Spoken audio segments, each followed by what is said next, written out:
Okay, good evening. We'll call the meeting to order. So Laura Lee, would you please call the roll? Stu Boyd. Here. Denise Chapman. Here. Amy Doran. Dawn Kirk. Here.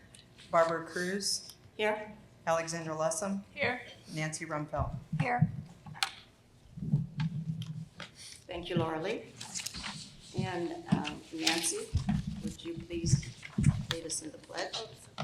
Yep. I pledge allegiance to the flag of the United States of America and to the republic for which it stands, one nation, under God, indivisible, with liberty and justice for all.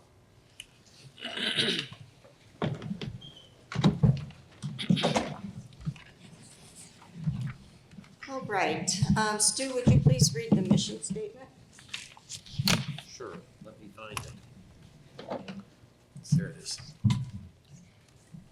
The Thompson School District will be a school district that empowers, challenges, and inspires students, faculty, staff, parents, school leaders, and community members to learn, achieve, and excel. Thank you. Our first order of business is the adoption of the agenda for today, October 16th, 2024. Are there any changes to the agenda for tonight's meeting? Hearing none, I will take a motion to adopt the agenda as printed. So moved. Second? Okay, I can't hear who that is. I heard Stu, but, okay, Dawn. thank you. Dawn and then Stu, thank you.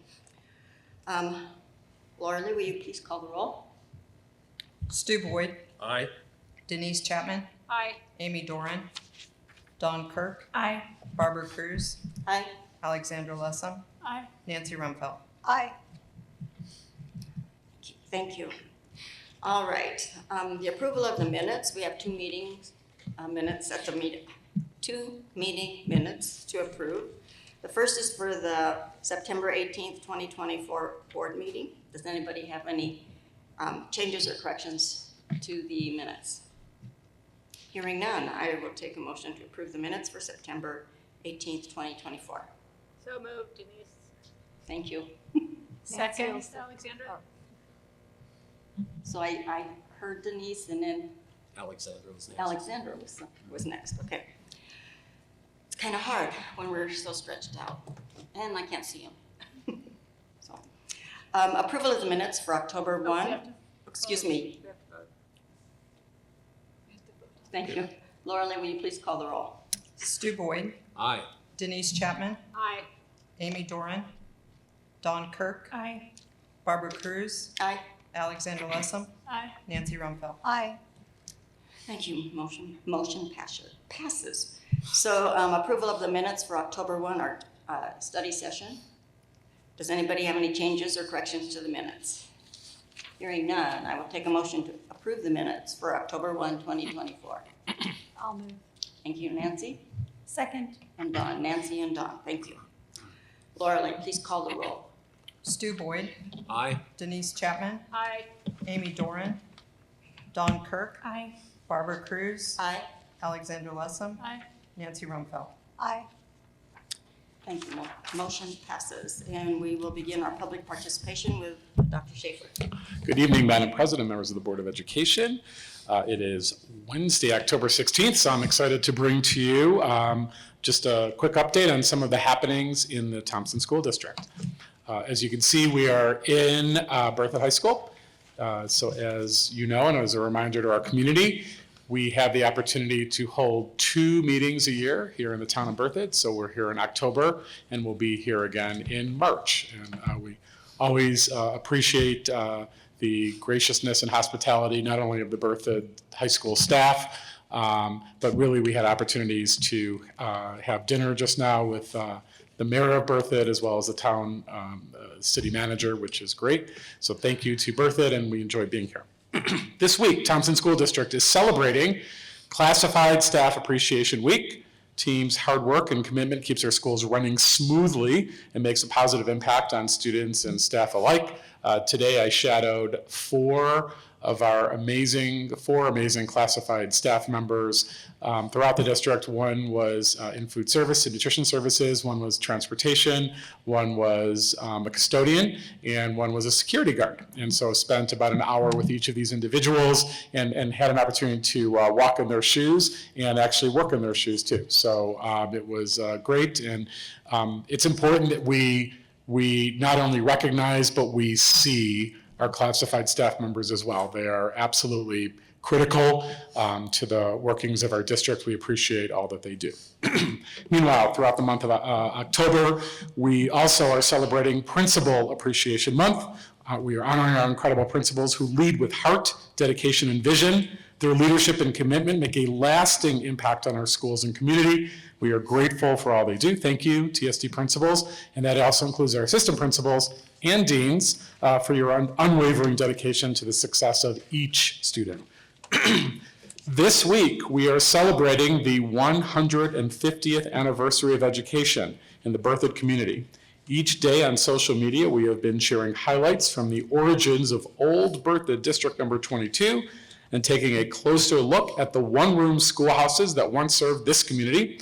Special thanks goes out to the Berthoud Historical Society for helping us to uncover and preserve this rich history. I also want to take a moment to thank board member Stu Boyd, who really championed this and worked really hard. Stu's been working with us for, I would say, at least a year as we forecasted that, but as Berthoud's representative of the board, Stu represents you all so well, and thank you, Stu, for your work on this. Culture and Climate Survey. We are currently inviting families and community members with or without children in the district to complete a short climate and culture survey. This annual survey, which closes on November 15th, gives us important feedback that will be used to help us achieve the goals of our Strive 2025 strategic plan and ensure an inclusive and supportive culture throughout Thompson School District.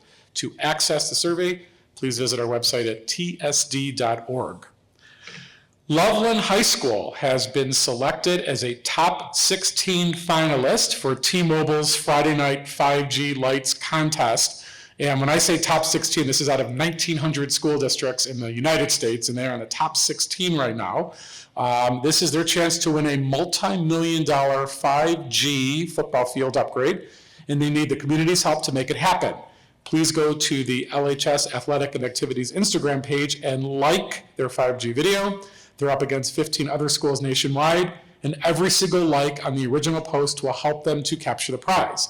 This is LHS's time to shine, and your like could make a difference. Last Thursday, officials at T-Mobile presented the LHS team with a $30,000 donation to help celebrate their selection in the top 16. We also thank board member Barb Cruz, who was there to celebrate along with the school. So very exciting.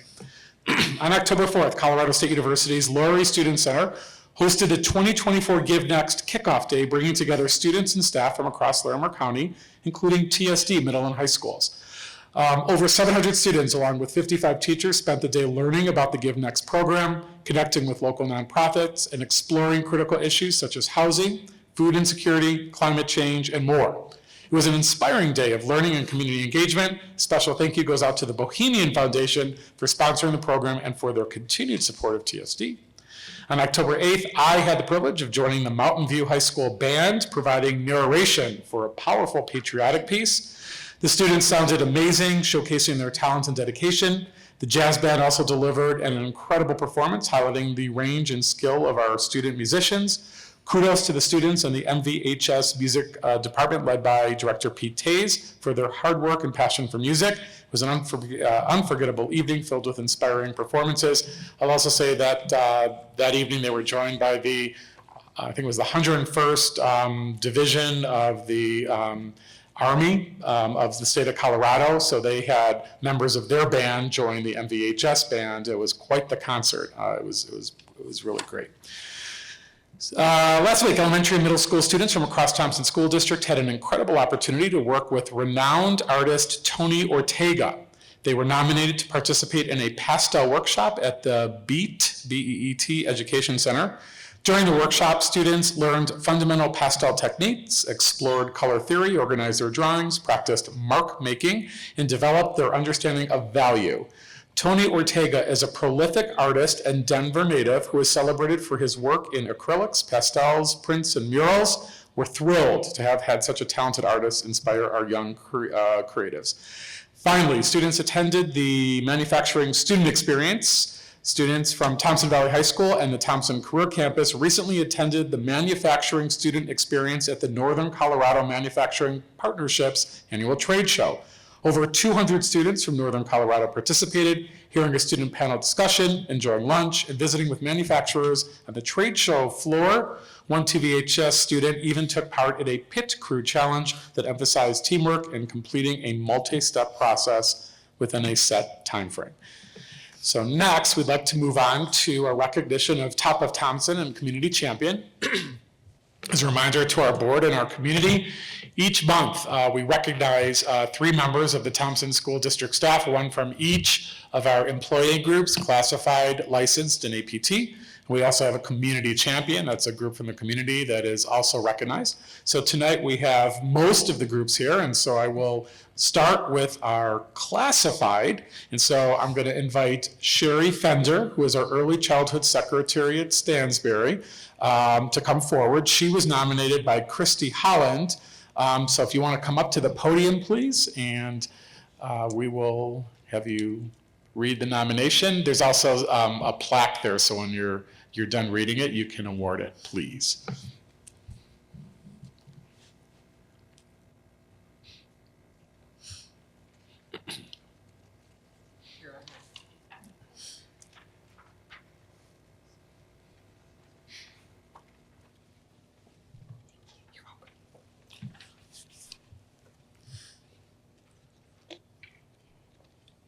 Sherry Fender is a person who puts her all into everything she does.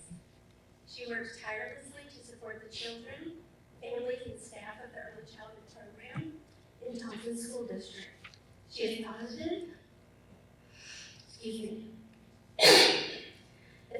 dedicated, reliable, and humble. She brings a little magic to her role and sprinkles that magic all around her.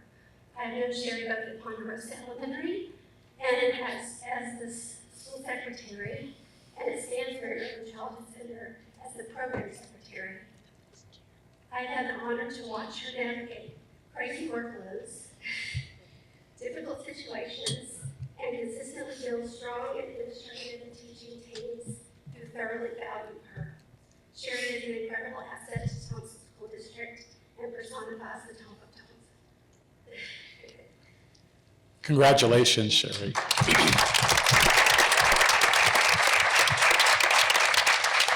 So Sherry, at the end, we'll ask you, we're going to take a picture with everyone together. So, yep, thank you. I'll move on to our APT. And so we have Joe Vajansky, who is our Director of Safety and Security. Joe was nominated by Mary Lane and Chris Stein. So we'll ask, here comes Chris and Joe.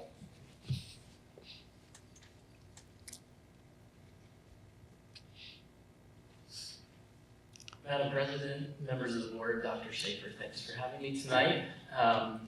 Honored to get to do this on behalf of Mr. Vajansky. Mr. Vajansky, the Director of Safety and Security, is truly deserving of the Top of Thompson Award. As a dedicated professional within the Thompson School District, Joe provides exceptional support at all levels, extending his expertise to every school and building across the district. Known for his trustworthiness and reliability, Joe consistently gives above and beyond to ensure the safety and well-being of students, staff, and the entire community. Always approachable and helpful, he is quick to offer his assistance in any situation, making everyone feel secured and valued. His commitment to maintaining a safe environment and his invaluable support district-wide exemplify why he is a perfect candidate for this recognition. Thank you, Mr. Vajansky. Congratulations, Joe.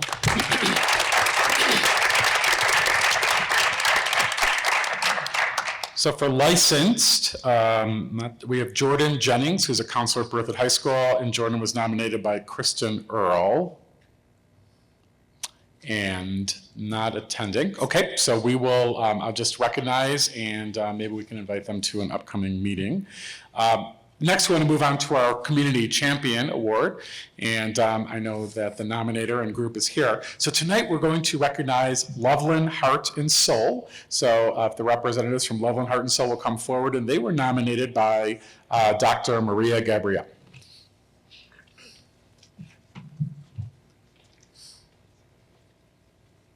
Good evening, Madam President, Dr. Schaefer, and members of the board. I'm happy to be here with you this evening to recognize Loveland Heart and Soul. And I just want to say, because I didn't know the paper was going to be provided, I didn't bring my glasses, so I wanted to say that this group, Loveland Heart and Soul, what I'm most excited about, and I want you to know, and this community to know, is Caitlin Ryrick and another student, Christina Diaz, were actually students in Thompson School District who grew up in our community, who were part of the previous League of United Latin American Citizens student organization. They were leaders, and then that group became LUC, which is our Latinos Unified in Community, which we have extra duty contracts for. What I'm so excited about is they were a part of the organization, they learned leadership skills, they are deeply committed to our community, and what I have appreciated most about them is that they have come alongside Thompson School District as we have made a commitment to diversity, equity, and inclusion, and we have made a commitment to inclusive and supportive learning environments, not just for students and staff, but for families and our community.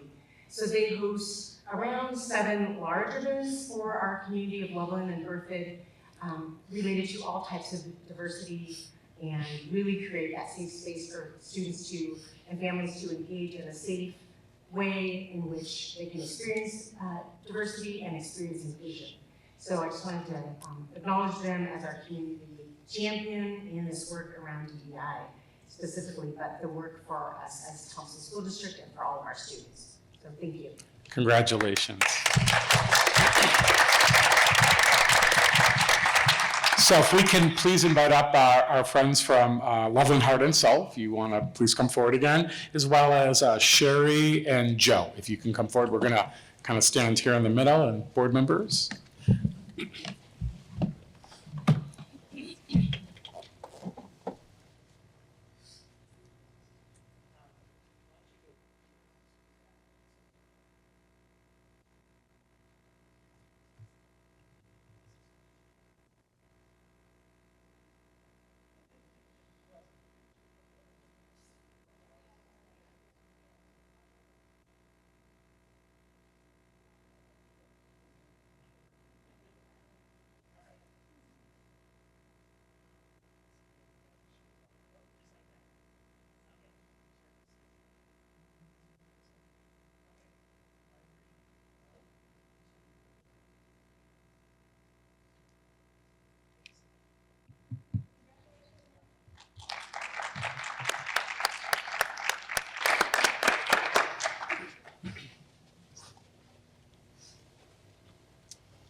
So last but certainly not least, as the board is aware, each month we highlight a school from our school district to come forward and share just some of the great things that are happening. So I'm going to invite Executive Director of Secondary Schools, Theo Robeson, to come forward to introduce our guests for this evening. Greetings, Madam President, Dr. Schaefer, members of the board. I'm Theo Robeson, Executive Director of Secondary Education, and I'm proud to be here tonight to introduce our amazing principal at Turner Middle School, Mrs. Brandy Greaves, whose team will be leading us through a presentation.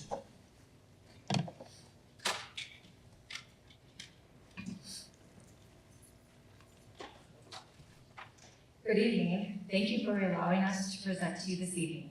We would like to share some information about an extremely important program, Sources of Strength, that we have at TMS, and how we continue to use this program to support our students.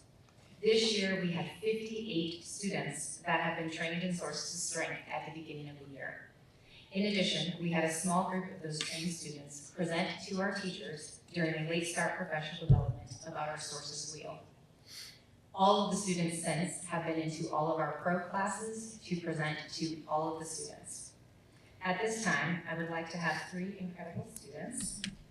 8th grader Henry Hiltner, 8th grader Oliver Harrelson, and 7th grader Kiera Trainer introduce themselves and talk more about this program. In addition, we have one of our counselors, Mr. Kiefer here, who will help us with displays, as well as he is the sponsor for this program at Turner.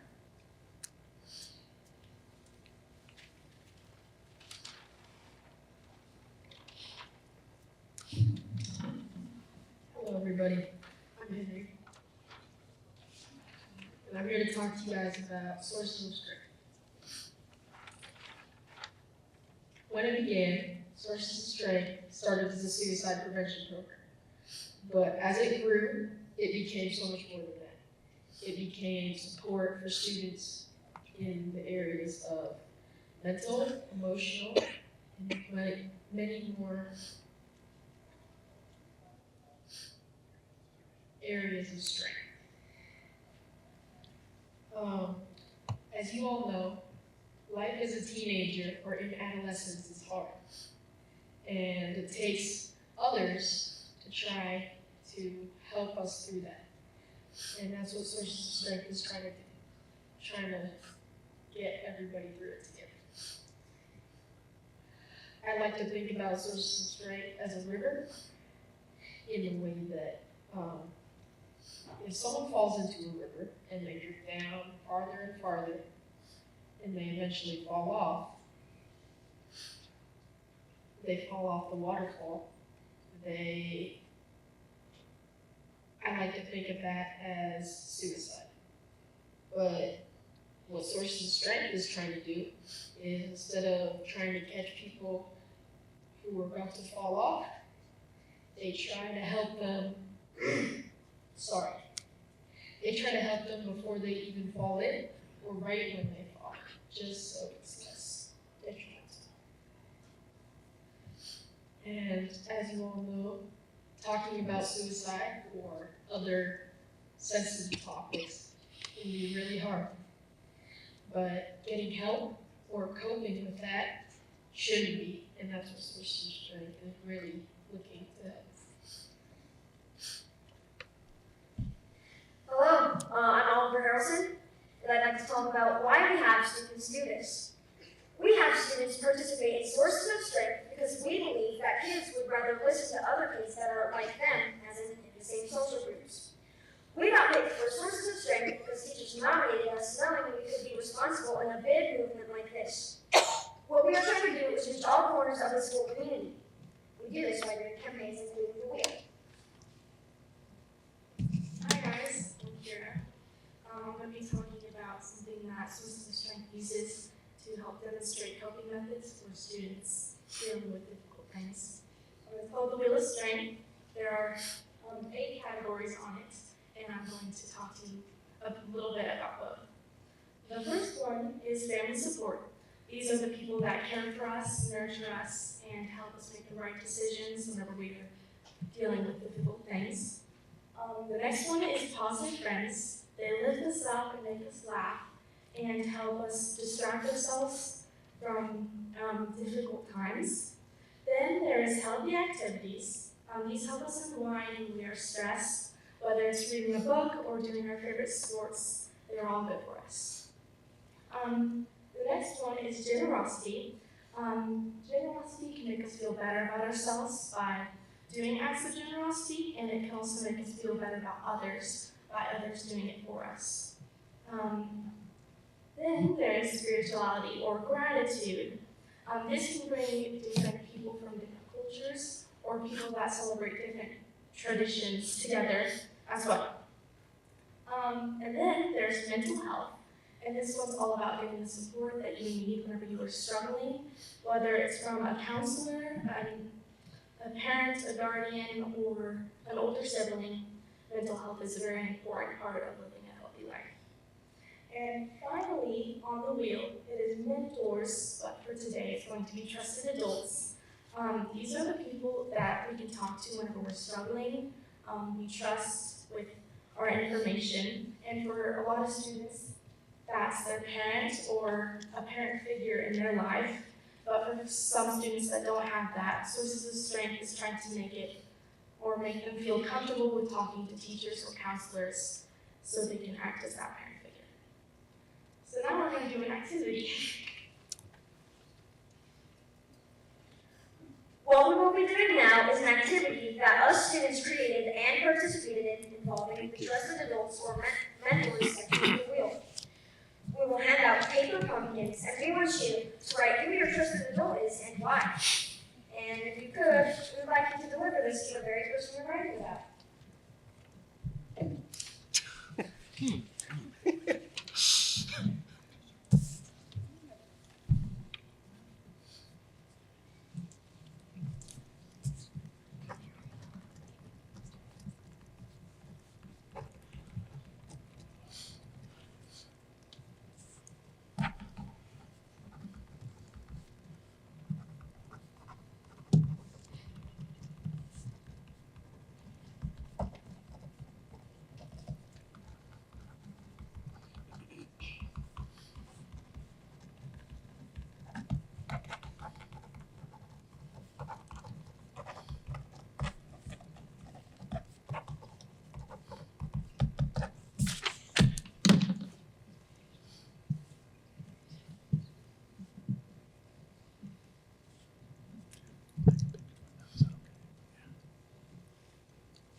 I'm just gonna wrap things up. Sources of Strength, there's been campaigns through the year to try and get people to vote with these things if they're ever dealing with difficult things, or get the help that they need, either from a therapist, a counselor at the school, or just talking to someone that they trust. So yeah, thank you guys for your attention today. Thank you. Thank you.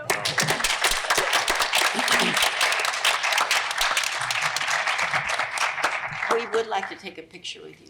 all. Yeah, So- students, if we could take a picture with you, that would be great, and really, really excellent presentation. Yeah, it was. It was great.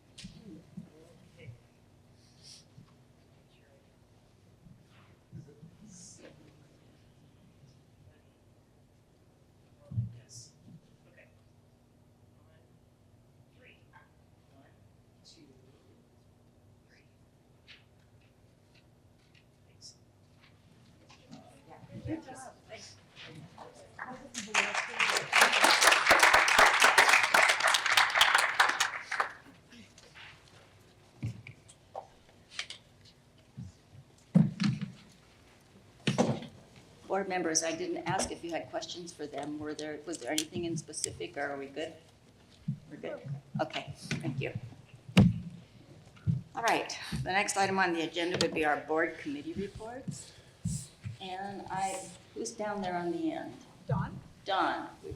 What I asked them to do was to, and this was just an ask, but to share about an event they attended or a meeting they've been to. Now that all of our committee meetings are kind of up and running, give you a little summary of what's happening. So I'm gonna start with Dawn, and we'll just work our way across. There's actually been a lot going on already. I would say probably the most full meeting that I attended was our Security and Emergency Management Committee meeting. And we already heard a shout out to Joe's great work, but there is a lot of really important work being done with security and emergency management. One of the things I'll call out is that he's going to talk later tonight about the Department of Homeland Security threat assessment. And there's only 16 trainers in the state, and 2 of them are in our district. So, we have really great support and building of expertise there.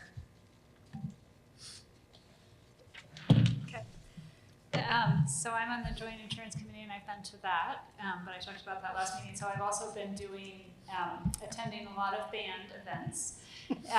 And most recently was on Monday. This Monday was attended the Northern Regionals marching band competition down at Centaurus High School in Lafayette. And so the first thing I would say in honor of it being Classified Staff Appreciation Week is to thank you for the amazing bus drivers we have that take us to all of these competitions. We have a very dedicated group of bus drivers who, and by we, I'm talking about Loveland High School, and there are many who serve other ones, but that's the we I'm talking about.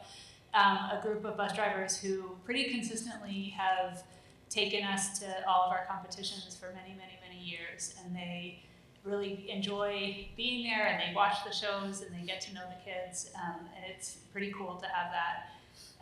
So thank you to them and to all the bus drivers throughout the district for all that you do, transporting our kids to their many, many, many, many places they have to go to school and tons of other places. And then number two, at regionals, it was a pretty good showing for our district. The Berthoud Marching Band had a really fun pirate-themed show, and they placed first in the 2A division. So they will be going to state they go on October 28th, and that will be down in Pueblo, and that's for the 1, 2, and 3A bands. And then Loveland High School placed second in the 4A division. And most likely, there are still a couple of other regionals to go tonight and tomorrow night, but most likely we'll also be going to state down in Colorado Springs at the Air Force Academy on October 26th.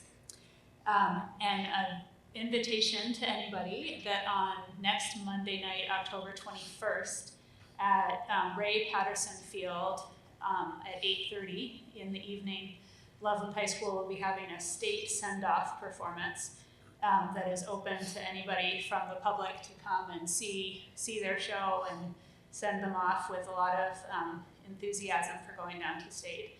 And it happens to be the same night as our community engagement session. And so you can come to the community engagement session and then go right across the street afterwards to watch the band. Thank you. Awesome.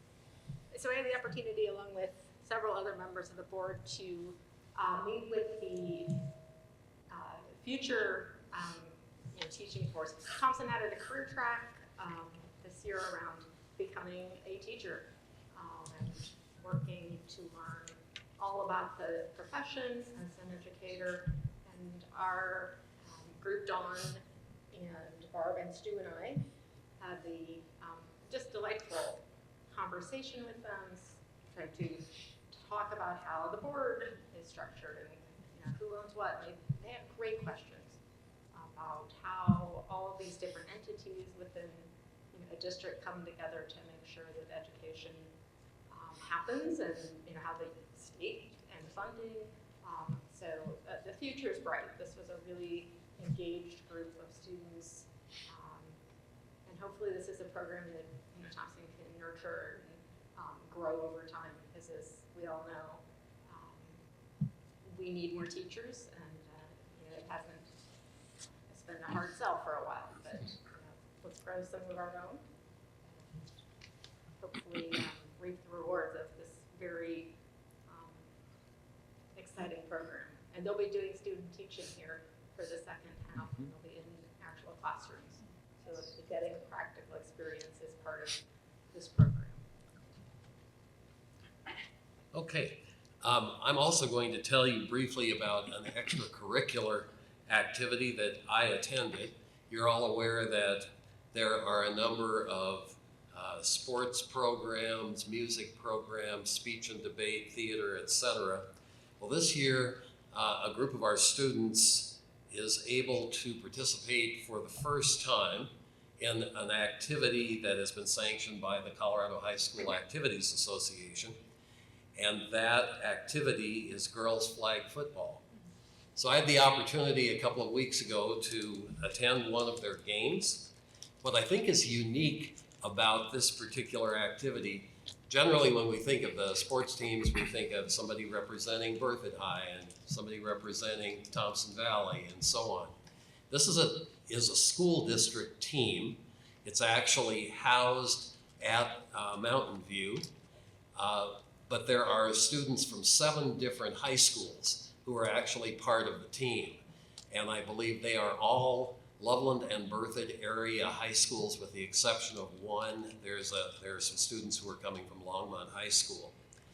I asked the parent of one of the students what the camaraderie is like with these students, with these girls who didn't know each other previously, except the girls from their own school.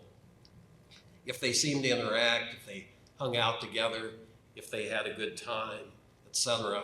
And she said they've really formed a team, and that's awesome. And what else is awesome is how good they are. I don't know whether any of you in the audience have had the opportunity to watch them play. The game that my wife and I attended, they won 40-14. They won 55-0. The next game, they're now getting ready for state competition.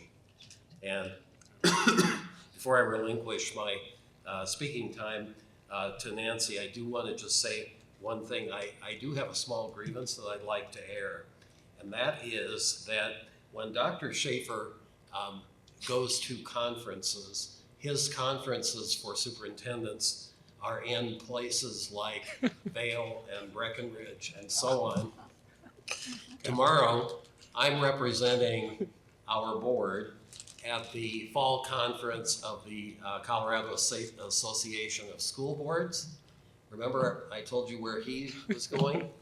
I have an all expenses paid trip to Pueblo. So just so you know. Have a good time. I'm sure I will. Are you leaving right after the meeting? You're on. So none of my committees have started yet. This month I will have the safety and security meeting later in the month. And I will also be touring schools in Berthoud on the 28th with Stu. He can tell me all about his trip to Pueblo. And then I'm looking forward to our Lago Vista. I always love going there for our community presentations. So next month I'll have more. Okay, thank you. Well, I have to tell you, it's been a long time since I've been to a high school pep assembly. And it was interesting to watch and to just see the interaction of the teachers. It was fun. It was loud, but it was fun. And we need to all vote for Loveland High for that piece. Also, I have been to several things, but the one I'm going to share is about early childhood. Every fall has it's called a HUGS conference. It's basically just a back to school night type thing where they have a guy dressed up as, I assume it's a guy, I shouldn't make that assumption, but dressed up as HUGS.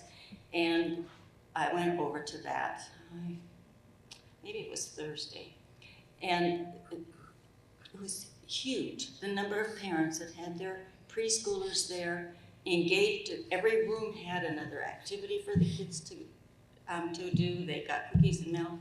They got books when they left. So highly engaged experience for our preschool parents and the kids. So it was early childhood. It was great. So I think that's the last of our committee reports. So we'll go to public comments now. And Dawn, do you want to share what the rules are for us? Because the board wants to hear the viewpoints of the public and also needs to conduct its business in an orderly and efficient manner, it will schedule time during its regular board meeting for brief comments and questions from the public.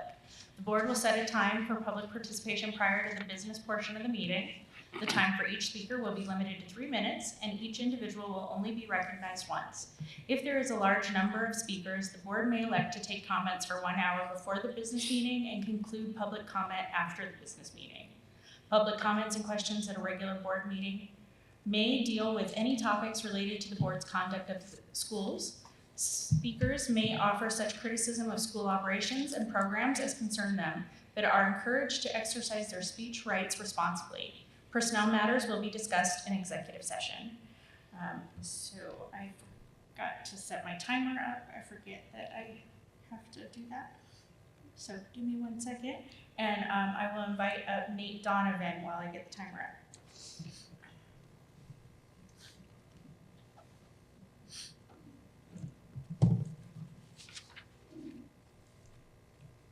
Ready and roll? No, maybe. Ooh, there we go. All right. Yes, now we're ready. Okay. Board President Cruz, Dr. Schaefer, board members, thank you for referring what's now ballot measures 5A and 5B to the ballot for the community to consider. I am a resident of Fort Collins, but I am an employee of the district. I serve as a bus driver in transportation, and I'm also currently the treasurer of TESPA, our classified employees union. And I just would encourage the community to support these ballot measures. The bond and the special mill levy will bring needed funds to the district for maintenance of facilities, capital projects, and freeing up money that's currently in the budget so it can be used for compensation. It's important to continue to make compensation competitive so that we can attract and retain qualified employees. So I want to thank you for that and encourage the community to visit the tsd.org website for questions, if they have questions, and for an explanation of the ballot measures. So thank you. And that is the end of public comment. Thank you. All right, that concludes public comment for the night. We will move on to our action consent items. And these are items that have been presented to us at a previous meeting or during our study session and need to be approved. There is a long list of these that I'm going to share with you, and then at the end, we'll have two. Actually, I think there's 4. Proclamations. Is that what you said? Yep. I didn't hear it. 2 proclamations for support. One will be read by, I think it's Alexandra that's reading it, and then Stu will read the other one. So first of all, are there any items that the board members would like pulled for further discussion prior to our discussion, our voting? Okay, here's our list. 6.1 is the approval of personnel, extra duty, and coaching recommendations. 6.2 is the approval of expenditures over $50,000. 6.3 is the approval of retirement of policy JHD exclusions and exemptions from school attendance. 6.4 is the approval of retirement of exhibit JHD exclusions and exemptions from school attendance. 6.5 is the approval of the District Unified Improvement Plan. 6.6 is the approval of the second reading policy FEB, Architect, Engineer, Construction Manager. 6.7 is the approval of second reading policy FEG, Construction Contracts, Bidding, and Approval. 6.8 is the approval of second reading policy FEGB, Contractors, Affidavits, and Guarantees. 6.9 is the approval of the Loudon Ditch Water Share Contract. 6.10 is the approval of the proclamation recognizing Classified Staff Appreciation Week. And 6.11 will be the approval of proclamation of Berthoud Schools. So I will start with asking Alexandra to please read the first proclamation on classified staff. Proclamation for Classified Staff Appreciation Week. Whereas the education of youth is essential to the future of our community, state, country, and world. And whereas classified employees are the backbone of our public education system. And whereas classified employees work directly with students, educators, parents, volunteers, business partners, and community members. And whereas classified employees support the smooth operation of offices, the safety and maintenance of buildings and property, and the safe transportation, healthy nutrition, and direct instruction of students. And whereas our community depends upon and trusts classified employees to serve students. And whereas classified employees, with their diverse talents and true dedication, nurture students throughout their school years. Now, therefore, be it resolved that the Thompson School District Board of Education proclaims October 14 through 18, 2024 to be Classified Staff Appreciation Week, and be it further resolved that the Thompson School District Board of Education strongly encourages all members of our community to join in this observance, recognizing the dedication and hard work of these individuals. Adopted this 16th day of October, 2024. Thank you, Alexandra. And Stu? Before I read the proclamation, I'd like to thank School District Director of Communication Mike Hausman, who spent considerable time helping to coordinate the special programs that the Berthoud schools have done and will do in honor of the 150th anniversary of public education in Berthoud. Now the proclamation, whereas education is the cornerstone of a thriving community, shaping the future by fostering knowledge, creativity, and the love for learning in each new generation. And whereas on October 15th, 1874, so 150 years ago yesterday, the first school in Berthoud, Colorado was established, marking the beginning of a proud tradition of educational excellence and commitment to the intellectual and personal growth of its students. And whereas over the past 150 years, Berthoud schools have grown and evolved, continuously adapting to the needs of a changing world while remaining steadfast in their mission to educate and inspire. And whereas the rich history of education in Berthoud is a testament to the countless students, families, educators, and community members who have contributed to the nurturing and development of our schools, making them a beacon of learning and opportunity.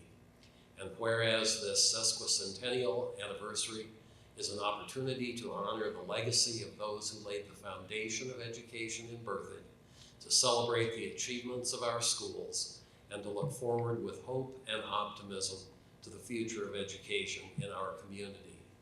Now therefore, we, the Thompson School District Board of Education, do hereby proclaim today, October 16th, 2024, as a day of celebration in honor of the 150th anniversary of the first school in Berthoud, Colorado. Wow. Thank you. Let's celebrate that.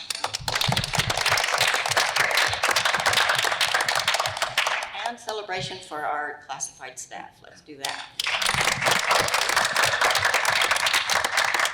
I think we would be lost without them.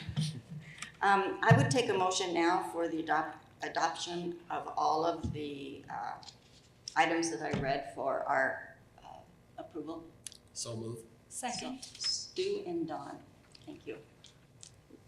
Laura Lee, will you please call the roll? Stu Boyd, Aye. Denise Chapman, Aye. Amy Doran, Don Kirk, Aye. Barbara Cruz, Aye. Alexandra Lessem, Aye. Nancy Rumpfeld. Aye. Thank you. Motion passes, and we will now move on to our discussion action items. And these are separated out, so I'm going to ask Dr. Schneider to join us up here. And these are items that we talked about and we saw at our study session, and have since then there's some additional updates, so I'm going to turn it over to you. Good evening, Madam President, members of the board, and Dr. Schaefer, Melissa Schneider, Assistant Superintendent of Learning Services. With me, I have Patty Burden, who is our Executive Director of Student Support Services, who is also here to answer any questions you may have about the second reading of policy JFBA choice enrollment. Okay, so we're taking each one separately, correct? So we're just going to talk about JFBA. So if there are questions that we have in particular over that item and changes. Okay, go ahead, Nancy. I don't remember which page it was on, but there was a part where it said that if a student, it was approved, that they had 5 days to accept. And it just, my question is it 5 days or is it 5 business days? Because I think that's a very important distinction. I'm so sorry, I don't have it in front of me right now, if it clarifies calendar or school It days. just says days. Okay. And I didn't bring the whole thing with me, but it was one of my notes. I think it's important to clarify that it's say business days or calendar days. Okay. Because that could really impact their ability to accept it. I'll add to that, typically with any of our policies that do have a number of days mentioned, we've treated them as business days. The greater number of days is the amount that we typically give. I know that there are other policies that we do have that mention specific number of days. I don't know that they call out business or school days or what have you, but I know that they've been treated in that way. But that's something that we need to file away and note, but that's how it's usually are treated. Okay, I guess if the standard assumption is you guys, it means business days, that's fine. And we can definitely add that with our communication in our system for our standard operating procedures, is to make that, it makes sense to me to make that 5 business days. Does anybody else have questions on that? Okay, I'm gonna work my way down. So Stu first. My question isn't related to just JFBA, it's related to the regulation. It's the same question also for BB and the regulation. At the study session, I raised a sentence that I thought was confusing. And so when I saw the agenda, I asked, after having read the board packet, whether the sentence that I found confusing was still part of the policy, or if that had actually, with the revision, since there was fairly significant revision, or if that sentence that I found confusing and suggested a possible change is no longer even part of the policy. And I didn't get an answer to my question, so that's my question. Is that statement, that sentence, and I think Patty, you know which one I'm referring to. I absolutely do, and I apologize that you didn't get that communication. So that was on the slide, so that verbiage is on the slide only to discuss why we were doing the changes.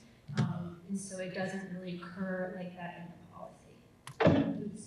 Okay, so in either of the policies or either of the regulations, that sentence isn't present. That was just part of the slideshow, is that what you're saying?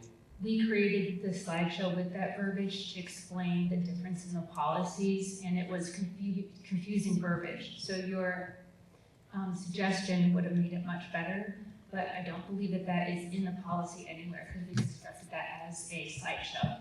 Okay. And I apologize you didn't get that communication. No apology necessary.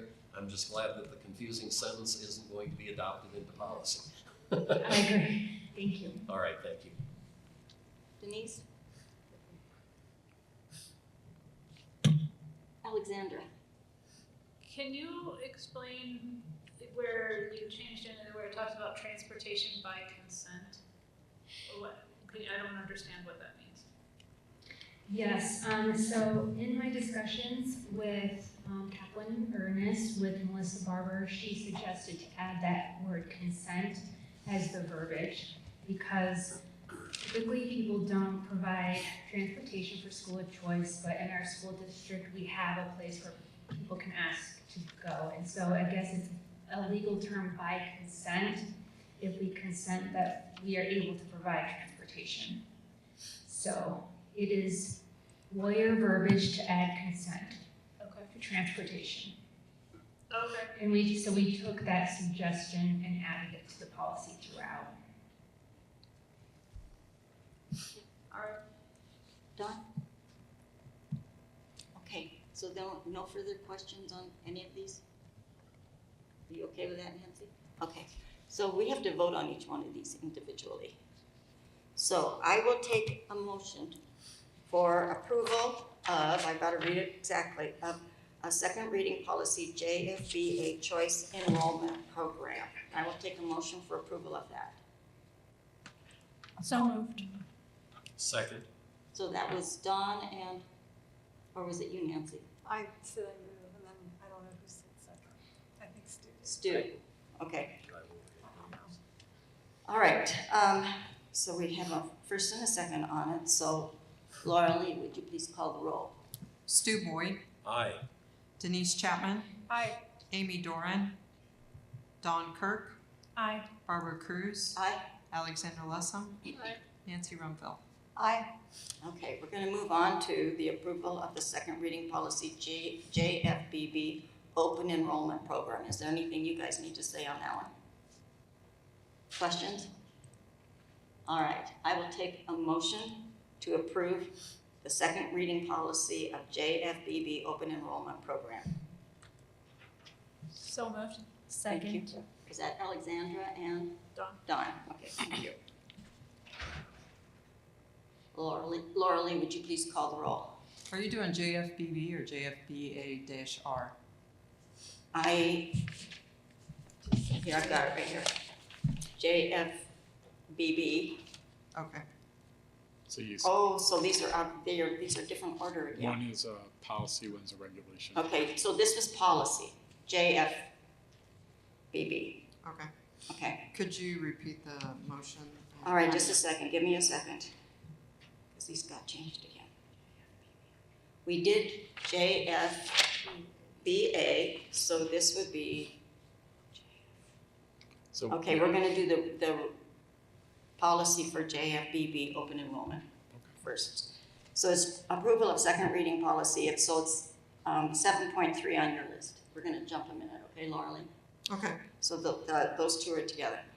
And it was first by, was it Dawn? Who was it? Made the motion? Alexandra and Dawn. Alexandra and, okay. So Laura Lee, would you call the roll for approval of second reading policy JFBB, open enrollment? Yes. Stu Boyd, Aye. Denise Chapman, Aye. Amy Doran, Don Kirk, Aye. Barbara Cruz, Aye. Alexander Lessem, Aye. Nancy Rumpel. Aye. All right, the next one is the approval of second reading regulation JFBA choice enrollment program. Anything you need to say on that one? It's the regulation one. Any questions? Stu? Not really a question, just a clarification. So 7.2 in our agenda says, I'm just jumped around. no, I know that. Okay. No, I know what you did. Approval of second reading regulation JFBA. We're used to seeing this written as JFBA-R. Right. And Yes. the 7.4, we're used to that being JFBB-R. Right.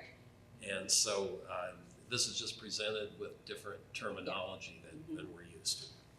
It's the same thing though. You're right. Yes. Yes.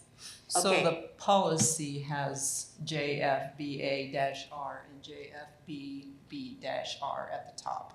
It just Mhm. says On the very top regulation corner. in the statement of the agenda. Yes, if you went into our website, we'd see that. Okay. Yeah. All right, so, did we get any motions on this one? Okay. I need an approval of the second reading regulation motion for, second reading regulation JFBA choice enrollment program. So moved. Thank you. Stu and Nancy. Okay. Thank you. And Laura Lee, please call the roll. Stu Boyd, Aye. Denise Chapman, Aye. Amy Doran, Don Kirk, Aye. Barbara Cruz, Aye. Alexander Lessem, Aye. Nancy Rumpel. Aye.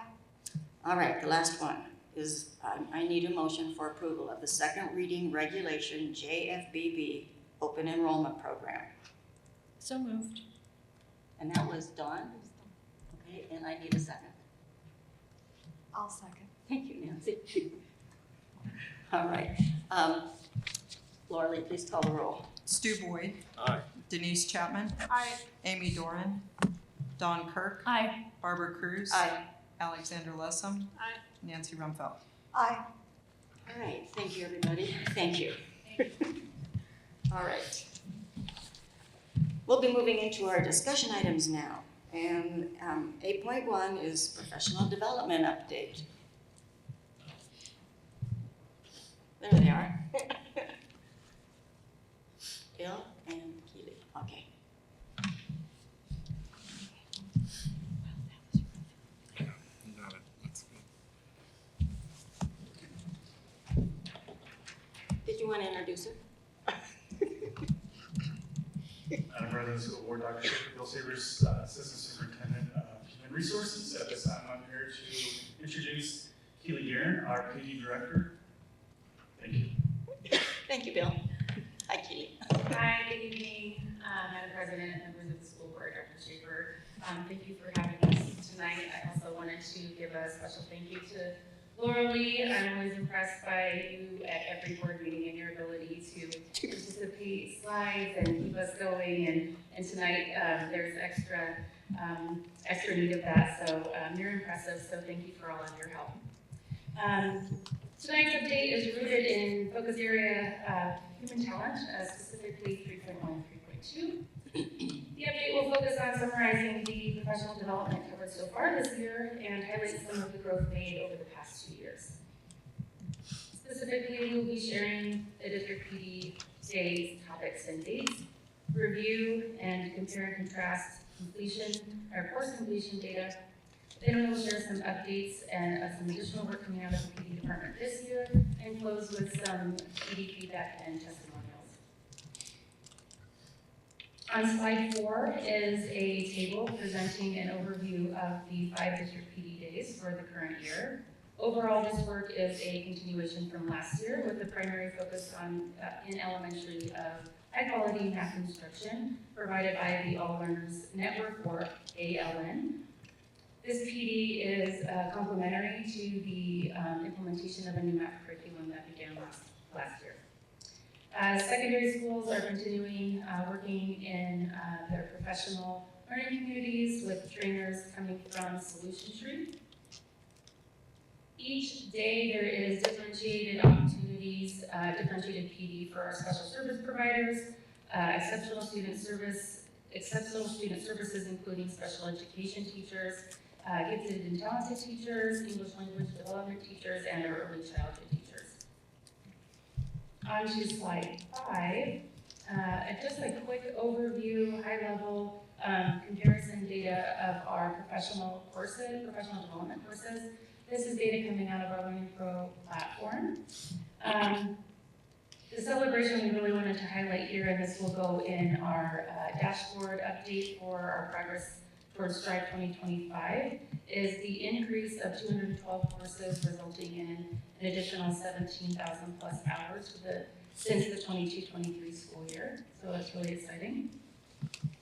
On slide 6, this is one of the a new item coming out of the professional development department.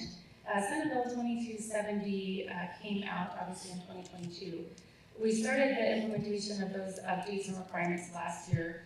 Much of that came with an update to license evaluation. So a shift in the percentages of how teachers were measured in professional practices versus their data measures, and including updates and development of new rubrics, a new teacher TOSA rubric, a new teacher librarian rubric, and a new special education teacher rubric came out. So those all began being implemented last year. One of the other charges to the Department of Education through this bill was CDE had to develop an evaluator training based off of evaluation standards. As part of that development, they were also charged with developing a process to where districts could also propose and become an authorized trainer. CDE developed their training first and allowed districts to become authorized trainers. And so we decided to learn from them and just be authorized to deliver the training that they were developing. CDE provides great trainings. They have wonderful, intelligent people down there, so we thought, why reinvent the wheel? And there are a number of us trained to deliver that here in our district, 4 of us to be exact. And so we began delivering that training in July and have delivered 4 trainings since, and have trained over 80 licensed evaluators in our district. We wanted to really provide an opportunity for our district employees to be able to attend this locally. If a district isn't authorized to deliver this, staff are having to go across the state to find this training. So Fort Morgan, Colorado Springs, Pueblo, Grand Junction, all over the state if they want to. So we wanted to bring this home.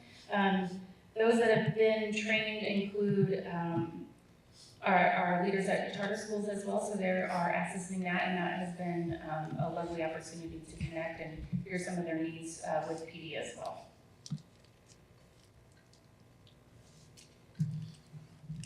One thing I did mention earlier, when we're thinking about some of the PD hours, I'm going to jump back just a little bit. This ties to our evaluator training as well. In terms of relicensure, every educator has to renew their license, typically every 3 years. That was pushed back during COVID and because of the result of the pandemic, so there was some expansion. Some of those requirements are starting to come to life, if you will. Some updates next year will be coming, some additional requirements, and so our goal in the professional development department is to bring those opportunities here. So like the evaluator training, we did not want to have staff seeking opportunities outside in the state or having to travel unnecessarily.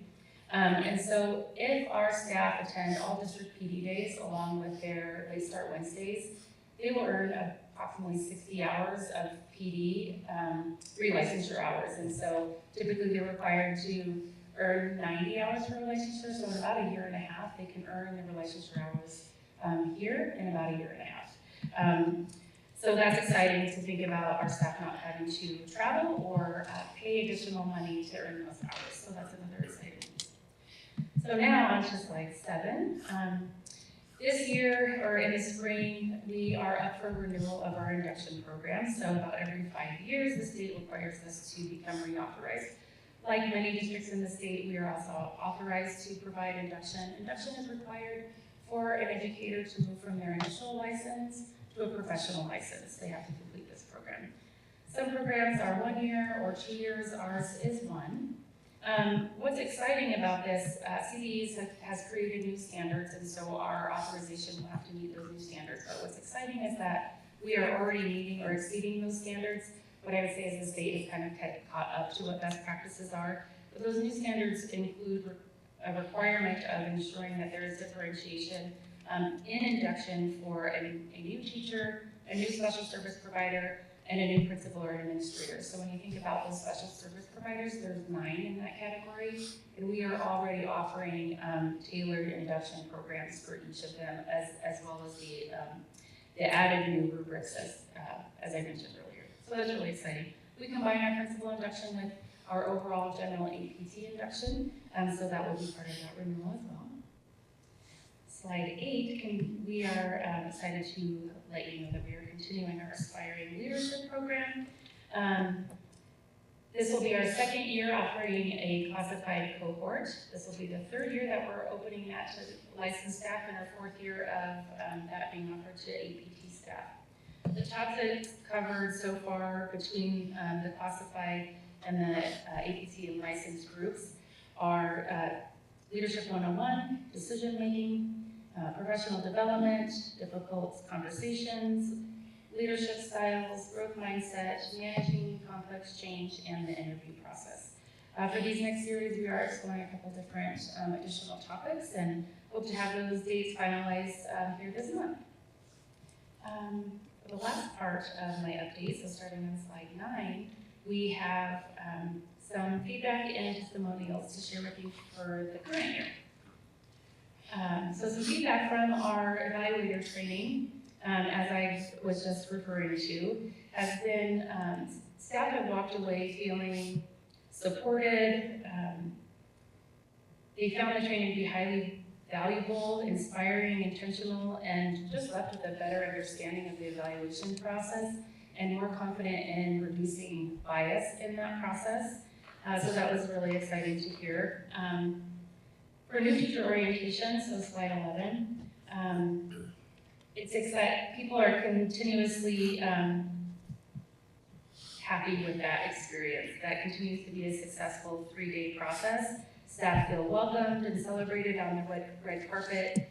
They really appreciate the warm welcomes from their teams and school leaders. We have some like table talks and welcoming in the cafeteria. I've had, in the last 2 years, I've had people seek me out at each one and tell me that their experience at new teacher orientation with us has been the best experience they've ever had. These are folks, obviously, it's not their first year, so they have something to compare it to, and just really feeling welcomed and loved and appreciated to be a part of the Thompson family. So that's really exciting. Of course, we're always looking for ways to improve, but that seems to continuously be a success. And so feedback from TENS week. So this is our Thompson Educator Networking Week. Specifically feedback from August 7th, 8th, and 9th. August 7th was the first day back for teachers. Staff really felt appreciative of their building leaders and the efforts that were put into welcoming back and some of their themes. So that was fun to kind of see what principals were doing all summer and to welcome back and what their themes may be. Staff really appreciated that. They appreciated the connections with other staff and opportunities to build relationships. And they walked away with feeling that they had alignment between district and building goals. So that was definitely a goal with some of the continuous improvement teamwork that Learning Services led prior to TENS week, and that seemed to really build a connection for staff.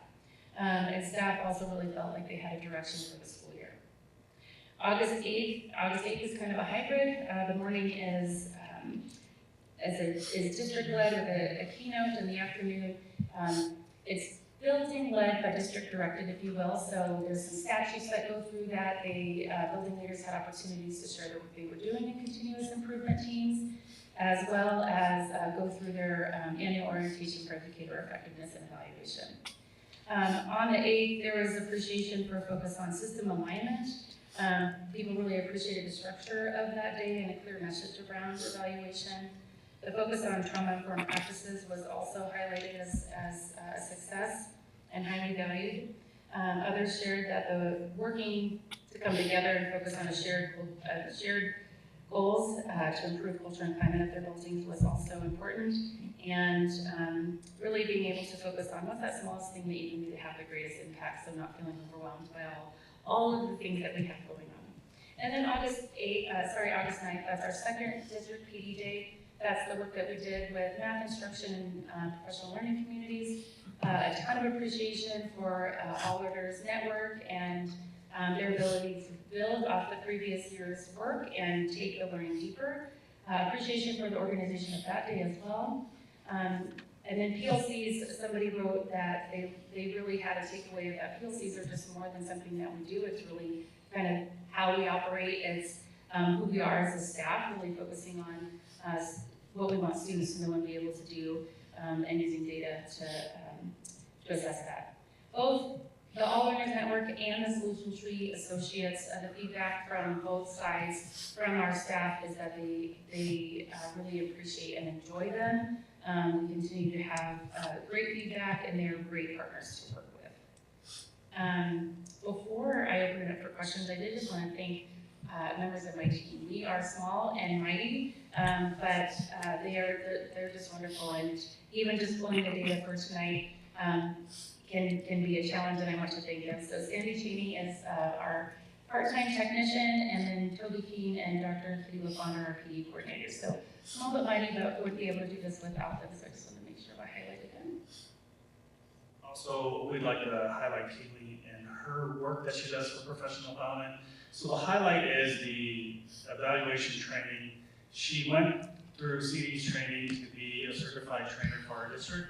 And I just want to highlight that instead of sending our evaluators to training outside the district and somewhere else, just having that training on site and having that training available for people outside of the district is at the next level too. So that's pretty amazing going to that training, and Toby King's involved with that as well. But that's a huge benefit for our district and the work that she has done to work with evaluators. And the feedback that we get from evaluators is people go into training thinking they know everything about evaluation because they have a degree in it, but then they come out of it thinking there's a lot of work that we don't think about that goes in day in, day out, how to provide the best feedback for our teachers, which portrays great feedback to our students. So I think that's pretty amazing, and just recognizing her work around that is pretty awesome.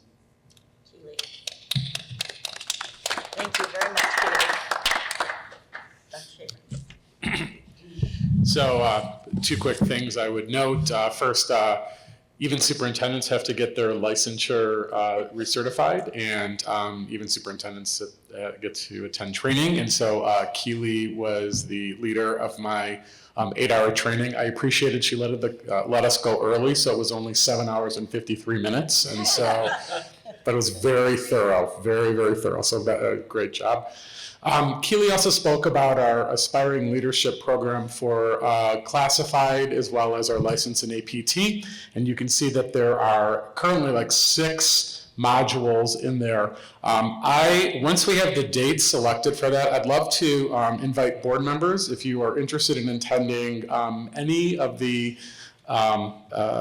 components other than Leadership 101. No, you can attend any of the components, including the ones that I'm leading as well. But they're interesting, and actually, I think the group would benefit from your wisdom as well. So they're offered on 6 different days, and for classified, and then 6 different days, at least for licensed and APT. Madam President, Amy Doran has joined the meeting. Okay, and does she have any questions right now, or did she just was able to get logged in? She just was able to log in. Okay, thank you. Do any of the board members have questions for Keely over the presentation? Okay, let's start down there with Dawn. I just want to say thanks. This is really great and covered a lot of ground in a short amount of time. Alexandra? Could you just provide some brief examples of what so on January 7th, everybody's going to be doing continuous improvement. Could you give us a little sketch of what some of those activities are, what that looks like? Yeah, so this is another day that we partner and kind of give back time to buildings. And so the work that they started at the end of July, beginning of August, in that week, led by Learning Services, they're expanding on that. So they've now turned in their school unified improvement plans, and this is an opportunity for them to come back, revisit, and do any necessary training that they need to keep moving forward. Any closing the gaps, any sometimes it's not a full restart, but it's an opportunity to kind of come back and address anything that maybe they didn't get a chance to launch, or they want to go deeper in specifically. So it's specific to each building. Each leader will propose their plan to their executive directors that oversee that, and then partner with members of the district. I know that some of those groups are focusing on culture and climate and might be doing some team building and things like that. So it's going to be very tailored to what the building needs. So it's a partnership, but it's almost like a district day that's kind of giving back to the buildings with just direction from the district. So tends to be one of our favorite days for sure. Yeah. Thank you. Denise, anything? No, thank you for the in-depth presentation. Stu? Keely, this was substantive, it was well organized, and my next comment is not directed to you, it's a critical comment. I've raised it before when we've looked at feedback from a variety of presenters, that all the feedback is amazingly positive. I know that we offer excellent professional development, but when surveys are given out, I guess I find it hard to believe that there are never any critical comments. And as part of a presentation, I don't necessarily feel the need to read the critical comment word for word, but I'd like to know what the critical comments were, because I think those critical comments lead us as a district to improve. So as I said, this isn't directed toward you. This is directed toward others in the district who make presentations to us. We know that we do good work, but we also know that there are people who aren't totally satisfied with professional development. Tell us, at least in general, what their comments are, and then how you're addressing it. Yeah. So one comment that came out, or kind of a theme, is we might be ready to move past virtual keynote presentations. So that was set in place coming out of COVID, a great structure and partnership with multiple divisions across. But that came out as people are wanting to be back in person. The other feedback this year around our keynote was they were hoping, staff were hoping for a more motivational type speaker. We were really intentional with our speaker, talking and tailored around systems. We heard the need for systems in the schools in the classroom. One of the other pieces was, this was a recording this year. So this keynote had agreed to come and was actually in Colorado the day of the keynote and was flying out, and so had agreed to do a recording for us. The other thing that we consider when we're looking at these keynotes is cost. Our keynote actually did the recording for free. They are a technical assistant provider for the state, for the department. And so had I preferred to have somebody live, absolutely. But when I look at cost and what it might have been in a short amount of time to bring somebody in live, it was worth having a recording and sticking with our plan at that time. Overarching, our special service providers, some of our special education providers were more happy than our normal feedback, because it was tailored to the work that they're doing. So we did see a shift and approval because of the systems, universal supports, tiered supports, and some of the work and language that came out of there. The downside was it was less motivational. And so we heard loud and clear from them. We've had some other meetings with other groups to get their feedback, and the desire would be for keynotes in the future to be motivational based. So what you're telling me is you did receive some feedback that was not all glorious and wonderful, and you're prepared to address that feedback, and that's what I wanted to hear. Absolutely. Thank you. You're welcome. I just want, I don't know if you've answered this before, but is stuff like this offered to substitutes?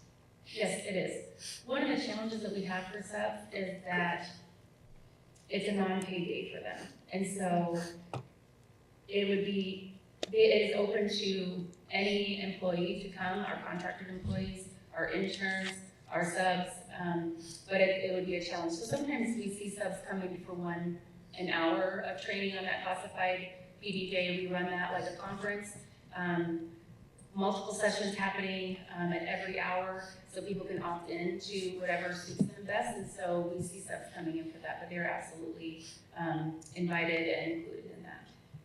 And so I'm sure it's probably a budget constraint possibly, but if we believe that professional development is really important for teachers, why wouldn't we believe the same thing for substitutes and encourage them to attend by paying them so they can be the best substitute?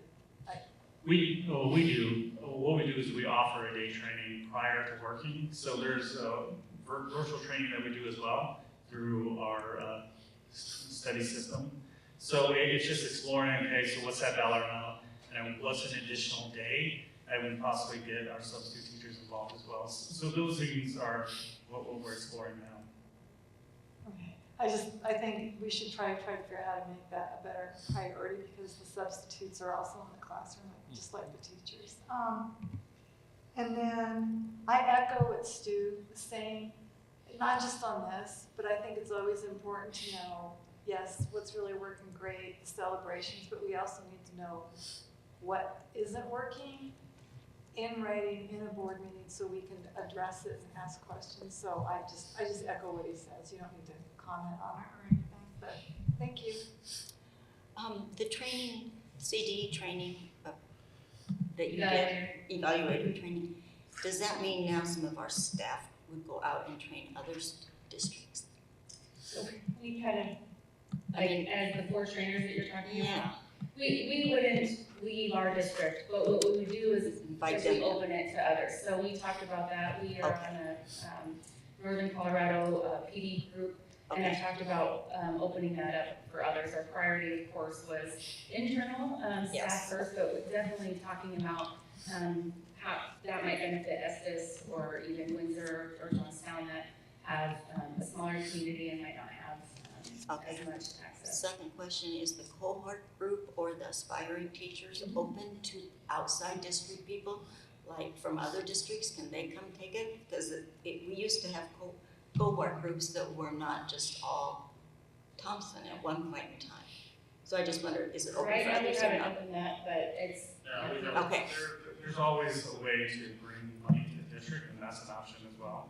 So, Just you know, we're curious. looking at that, but our priority is Thompson School District. Yeah, I just was curious when I heard that they were trained to train. Yes. That meant, yeah. Yes, Okay. we've had some good conversations around this, so that's All a right. great question. Cool, thank you very much, both of you.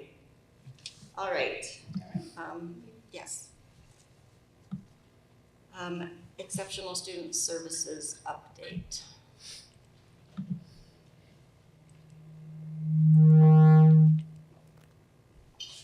What did that?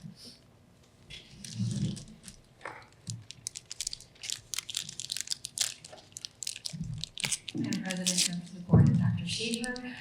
Tonight I present to you Laszlo Hunt, who is our Director of Exceptional Student Services. Tonight he's going to give you an update, which he has usually provided annually, regarding the services that we provide to our more than 2,000 students who qualify for individualized education plans in our school district. And with this, they've done self-assessments, they have planned for the future, and they've been opportunistic about some new things that have happened along in partnership with the community. So I will let him share all that with you. All right, good evening, Madam President, members of the board, Dr. Schaefer. Glad to be here this evening to share an ESS update with you. Before I jump into the paper slides, I will just say I want to also echo what I've heard tonight around our appreciation of classified staff. As many of you know, our department would not be able to function without our paraprofessionals, our aides that are in the classrooms, as well as other support staff that work surrounding all the work we do in our ESS department. So we want to share that as we get started. So our connection to Strive 2025 tonight has to do with our IEP development. And the work we do in those IEPs touches all parts of this strategic plan, and that we're building not only learners, but we are focused on post-school outcomes as well. I want to start by talking about our action plan. I know I mentioned last year during an update, we conducted a facilitated on-site last January with the Colorado Department of Education. That involved 2 full days with our staff, 1 day with stakeholders, looking at our policies and procedures, as well as 1 day with our staff reviewing IEPs and doing quality control on our own students. From that came a set of actions that the department asked us to look at, and we developed a plan that was finalized late in the summer. So I began sharing this plan with staff as we came back to school this year. So you're going to hear the highlights of this. Do know this is a high-level update on the year 1. This is a 5-year plan, so expect to hear where we are in progression with that, as well as new pieces that will be added on as we proceed over the next few years. So the first part of our plan, there's two big components around this. One is around training, and one is around policy and procedures. And so the first piece of this has to do with looking at our IEP goals and really putting a spotlight on the focus around progress monitoring. It's the place where we know if our students are growing. So each student, depending on their IEP, has anywhere from 1 to 10 to more goals developed around their areas of need. And the EBR, the Educational Benefit Review process, taught us that we really need to look at a progression over 3 years. So we're going to continue pushing that agenda with our teachers and with our parents of really making sure as our students progress with progress monitoring, we're including that in all discussions we have, and we're really adjusting. Just like we ask our teachers to adjust when they're instruction and they're doing assessments, we need to adjust if our goals aren't working, or they need to be changed, or they need to be lifted, and this needs to be engaged higher, at a higher level. Second part of that plan has to do with our, wrong slide. Second part of that plan has to do with our prior written notice component. And so For those of you that aren't aware, prior to notice, I call it the storyboard of the IEP. So the IEP has like 47 pages that are required to be filled out. So if you've ever been in a meeting, you'll greatly appreciate your special education teachers who do that work, and our parents who sit and provide all that input and work with us on those plans. But the prior written notice is really where I feel like the magic happens, where we can capture the discussions that happen in the meeting, the requests that a parent may make, the responses to those requests, the reasoning behind decisions being made. And so that's a big piece of our training and procedure that we'll move forward with, is really working with our staff on capturing that and making sure we are sharing that with parents in the process of the meeting and afterwards to increase meaningful parent participation in the process of the IEP. Okay. On to procedures. We have two procedures we're looking at this year. One is around when we place students into specialized programs. And so in our world of ESS, we have what's called the continuum of support. That begins with general education and moves all the way to what the most restrictive environment is actually homebound instruction. So anywhere between that is our continuum of services. And so when we're moving a student to a specialized program, for instance, in our district, we have an affective needs classroom that might serve a student who has more significant affective needs than can be the services that be provided in their neighborhood school. There's a process that we go through in the IEP, but then after that, there's a process of that student and that family actually moving to that other school. And so what we're going to be working on with this is not only detailing the process in the IEP and making sure that's being done with integrity, but how do we then make that transition successful for that family? We have students that attend school in Denver that we have to transport to Denver because their needs are so high, and so we're Boulder, and so that's a big shift. So how do we prepare families? How do we work with the students in that transition? And how do we work with the staff on both sides of that transition on making that more student-centered? The other procedure is surrounding the discipline of students with disabilities. This is a very, very hot topic in our country right now. There's a lot of guidance that's come through different places, including the OCR a couple years back provided some really great guidance in this. The department provided us some ideas and some updates, and so what we're looking at is really focusing our work around the manifestation determination process, alternates to suspension, what that might look like, and building training for not only our teachers, but also for our principals around this area. And making sure that everyone's clear on how that works. The goal there is to make sure students don't get removed unnecessarily, and if they do need to be removed, that we continue to provide them special education in the best format, best way we can. I know we're going to have questions at the end. I got a lot of content here, so I'm going to move to our program evaluation session. So out of the onsite, we also were asked to create a 5-year cycle of program evaluation, which actually has always been in the law. It kind of got, in the state regs, it kind of got lost a little bit during COVID, as you can imagine. And so people were like, I think we evaluated that program. Did we look at that program? So we really took it upon ourselves to say, we're just going to set up a 5-year cycle, submitted it to CDE in the summer of what we're looking at. We actually did conduct one last year ahead of the onsite because we knew we needed that work. So we've identified areas, and that's been submitted. This year, well, last year, I'll start with that. We did conduct an evaluation on our effective needs classrooms at the elementary level. Those exist in 3 of our schools. There's 4 classrooms. From that work came planning and professional learning that actually continues into this year. We just had a training a couple weeks back with our social workers that kind of stemmed from that work that was done last spring. In January is when we started it, but we kind of wrapped it up late spring. We are going to extend that program evaluation to secondary classrooms this year. So we'll be looking at middle school, high school, affective needs classrooms, which are actually in all of our high schools, and as well as 2 of our middle schools. So we'll be looking at that. When I say program evaluation, it sounds like somebody's coming in with a clipboard and doing this. Did you get it right? And I want you to know that the program evaluation, we partnered with Bill Brown, the Colorado Department of Ed, who has extensive background in this area. And the program evaluation is very collaborative. So he comes out, does observations, and then we work with staff around quality indicators for programming for that program, or that student group, and then we were able to build an action plan collaboratively from that. So we will be engaging that with our secondary folks. Keep going. I want to turn to Frontline Enrich. So we did an RFP last spring.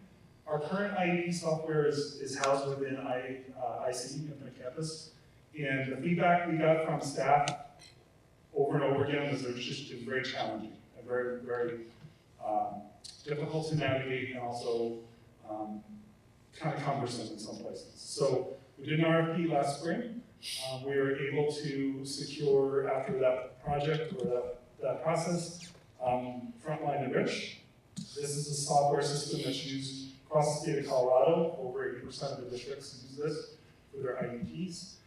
What I've been sharing with staff is that with this, my goal is that we will see a reduction in workload and the paperwork side of things. It's really built to guide them and help them through the process.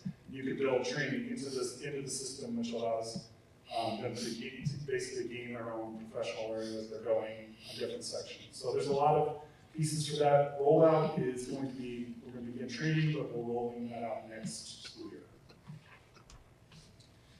And finally, I want to end on our SEAC, our Special Ed Advisory Committee. We have been working with that committee now for the past, well, since I've been here, I've been working with them. And we continue to grow that committee. Our goal is to continue to grow that over however long we can do that. This year, the focus of SEAC is around meaningful parent participation. Sounds familiar. CDE asked us to look at as well, so that's a nice alignment there.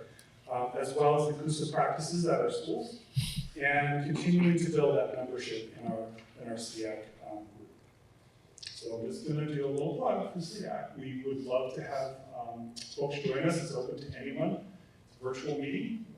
It's all the information on our TSD Get Involved, and we will continue to push information out to our community partners to build that group. The purpose of that group, I said earlier, is to provide recommendations to the Director of Special Education and my team around provision services in our district. Can I skip any slides? Yeah. Project Search. Yeah, can you talk about Project Search? Thank you.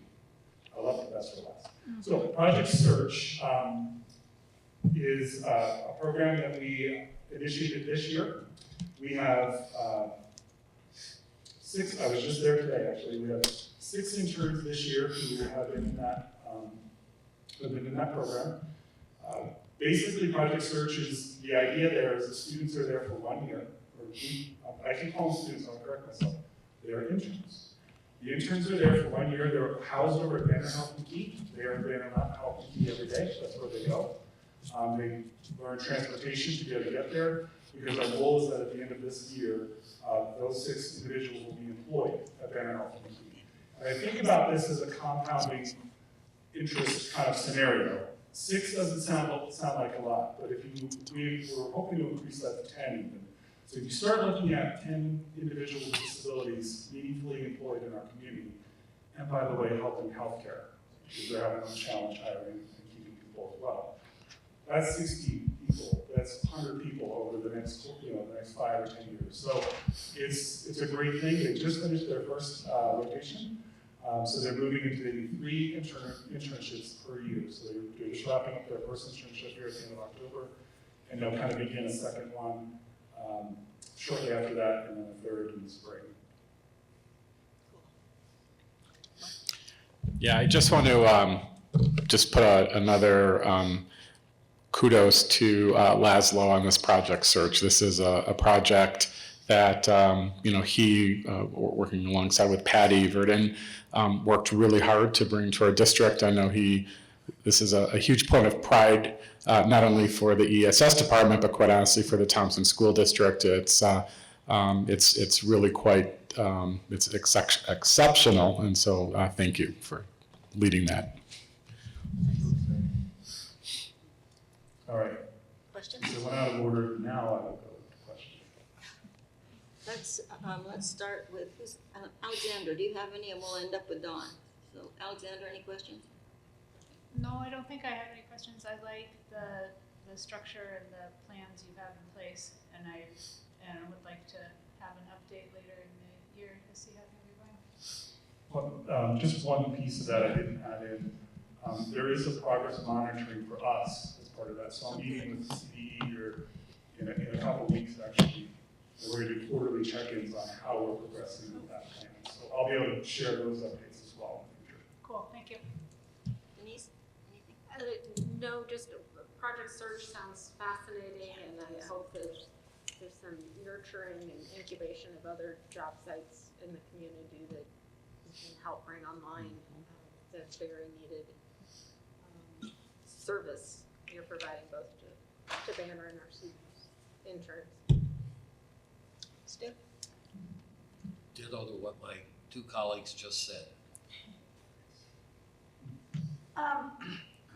I'd be curious to know, and you might not have it with you tonight, but when you're doing these evaluations and also even like the RFP, how are you collecting input from parents? Because the IEP, that's a parent community that's it's very involved and very, very vocal. And so I'm curious as to how you're incorporating, like maybe the CDE says your grade is, I'm going to say B+, but if you looked at all the evaluation from the parents, it might be something different. So how are we getting that? It's an excellent question. So there's actually a couple places built into special education monitoring for that. We survey our parents every year. So we survey, we're in the process of that, and I should remember the end of the year is, end of year 15, I don't remember. But anyway, the CDE provides us a randomized list of students who are in TSD, including charter school. And this year, actually, they enhanced it a little bit. That list is actually matches our demographics. So it makes sure that we're gathering those surveys representative of our demographics in the district. We conduct those surveys, we send those, and parents submit them directly to the Department of Ed, actually. And then that data gets reported back to us to use for action planning. And several of the questions on there are around the development of the IEP. One of the questions I know is do they feel accepted and that their school community allows them to be involved? And then there's specific questions around were they invited, were they, all the pieces to make sure they feel like they had an equal voice at the table. And then that data we use for planning. We're really working on, you know how it is with surveys, sometimes people don't fill them out, so we're really working on trying to get up our percentage up in that area. The other area that we collect that data, well, we do that informally, of course, when we have conversations with parents, but we also talk to our graduates a year out. And we ask our graduates and their families, what are you doing? And there's another set of survey that we actually call and interview them. And that's another place we get great feedback on that family and that student and how they felt about their experience. It's sort of, they're gone already, they're graduated, but it gives us an opportunity to look at our system and are we meeting their needs throughout the system. So we take that to your question in the presentation earlier, that's the most powerful tool. Like, we kind of know what we're doing right, but when we find out what we're not doing right, it gives us a chance to really plug in and say, okay, a lot of parents are saying they don't feel like they're being invited in a timely way to meetings. How do we fix that? So is the action plan that you're talking about implementing from the 23-24 evaluation, is a lot of that based on like the survey results? Yeah, so the day one that we did all the policy review, we actually looked at all of that data. We looked at not only our achievement data, but we looked at our survey results. We looked at 3 years of graduation results as well as our indicator, our interviews, that's our indicator 14. So all of that is part of that policy procedure day to help us identify if there's any gaps in there. Is it possible either to do a presentation of that evaluation results with your action plan or just share it with the board? Yeah, absolutely. I can share that action plan with the board. It's pretty lengthy, but and I do have some like the results of that facilitated onsite, written results that were provided to us that can be shared. Okay, thank you. Absolutely. I didn't have any questions. I was very satisfied with what you had to say, and I'm trying to get back into attending SEAC a little bit more. I know, I'm sorry. Other folks are doing great. Is there anything from Amy down there? And then I'll ask Dawn. Did Amy have any questions at all along the way? Amy, do you have any questions?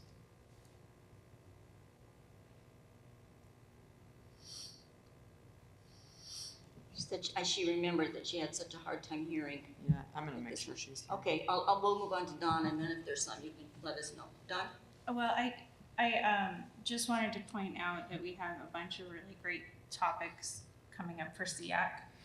So if you were interested in all of this, there is a lot more that goes into special education and some of our kind of greatest cost per student in the district. It's a really understanding how things, how we support students with IEPs, I think is really helpful, and getting into the nuances of that is really important. And so those are really great places to learn more about everything that you talked about and more.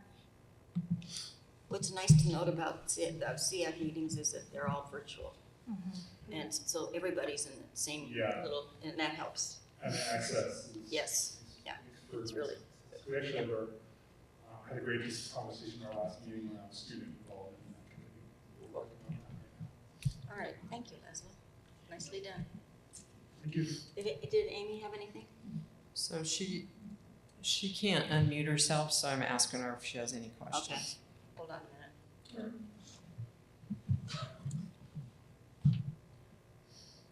Like the Jeopardy music.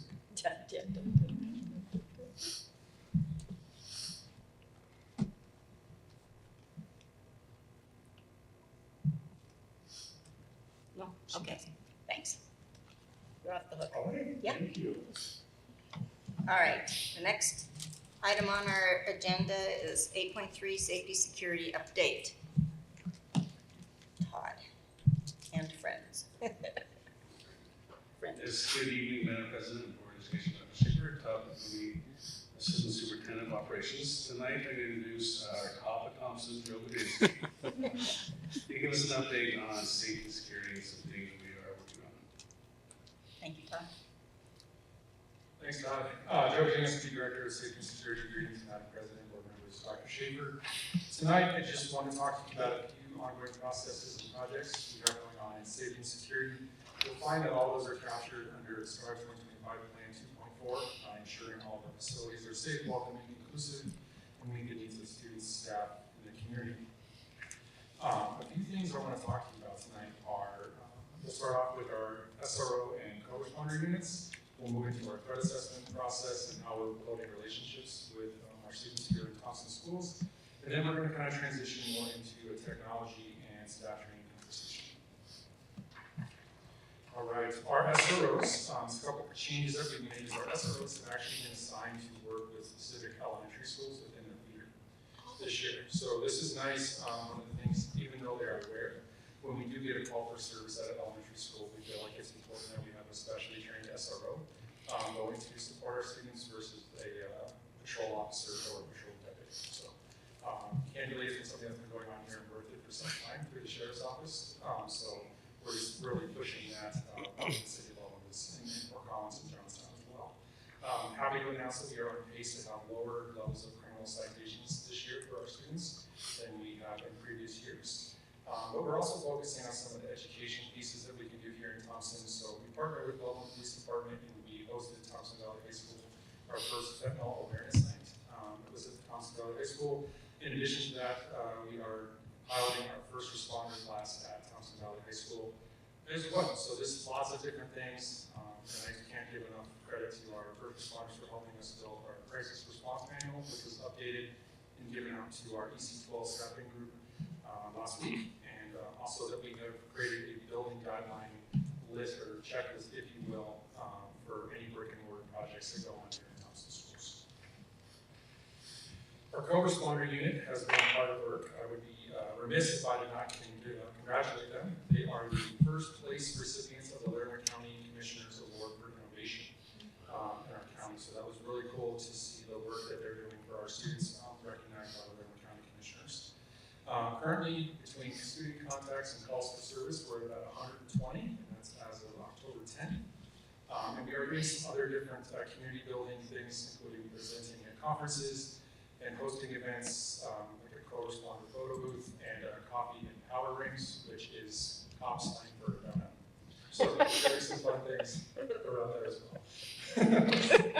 All right. Our threat assessment process, if the board remembers, we identified some overrepresentation for certain student populations last fall. And while our numbers of threat screens, which is kind of the initial process, are about the same, I do want to say that our increased partnership with Dr. Schneider, Patty, Colin, Laszlo, all those folks has really dropped the numbers of overrepresentations. And how we did that was anytime a threat screen comes in, our assistant director of students with special needs is immediately notified as well. So they're able to see that, and then he can, if we believe that this is maybe not what we're looking for, then the coordinator goes over to support the staff with that plan. And if it is something further, then my staff continues to be engaged. But we are recognizing that overrepresentation, and we are dealing with it. Additional to that, within our department, we hold a master trainer certification through the Department of Homeland Security. So we're providing that education not only to the security team, but we're actively working with HR and the professional development team to see how we can offer that to licensed staff, school counselors, everybody. So really provide that level of education throughout Thompson Schools. All right. Community building, if you look at our next slide, you'll see a couple photos of the first responder day that was hosted at Loring Edmondson Elementary. That is Officer Keith and Canine Copper doing a demonstration for some of our students.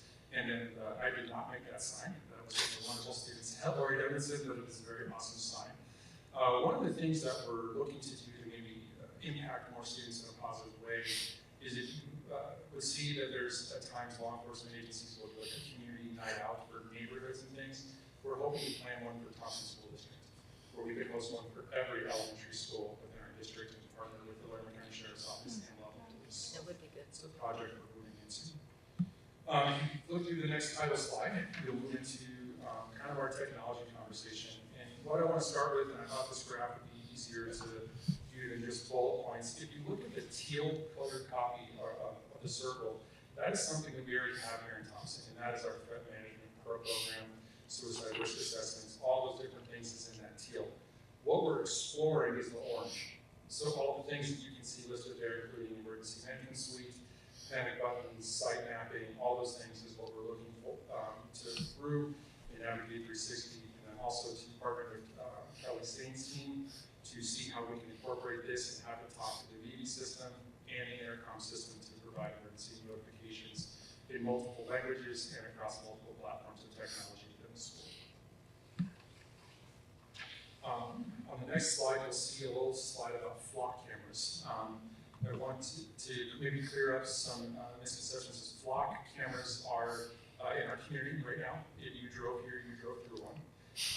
They are a private company, so they're not owned by law enforcement. They're a private company that law enforcement utilizes, and what they are is candidly they're licensed engineers, and they use artificial intelligence to identify certain makes and models of vehicles. So this will help us maybe identify people that should not be near our campuses in their vehicle. We'll get an alert, and then law enforcement and administration can address that before they get out of the car in the parking lot. So it's a way for us to be more preventive. We're looking at starting those at our high school and middle school campuses and identifying a need for elementary should one exist. Then the next thing is OpenGate. If any members of the board or anybody in the public have been to a concert or a football game or any really community large event, chances are Open Gate was there. Open Gate is a weapon detection system, so it's not metal detection. It does not look like the airport.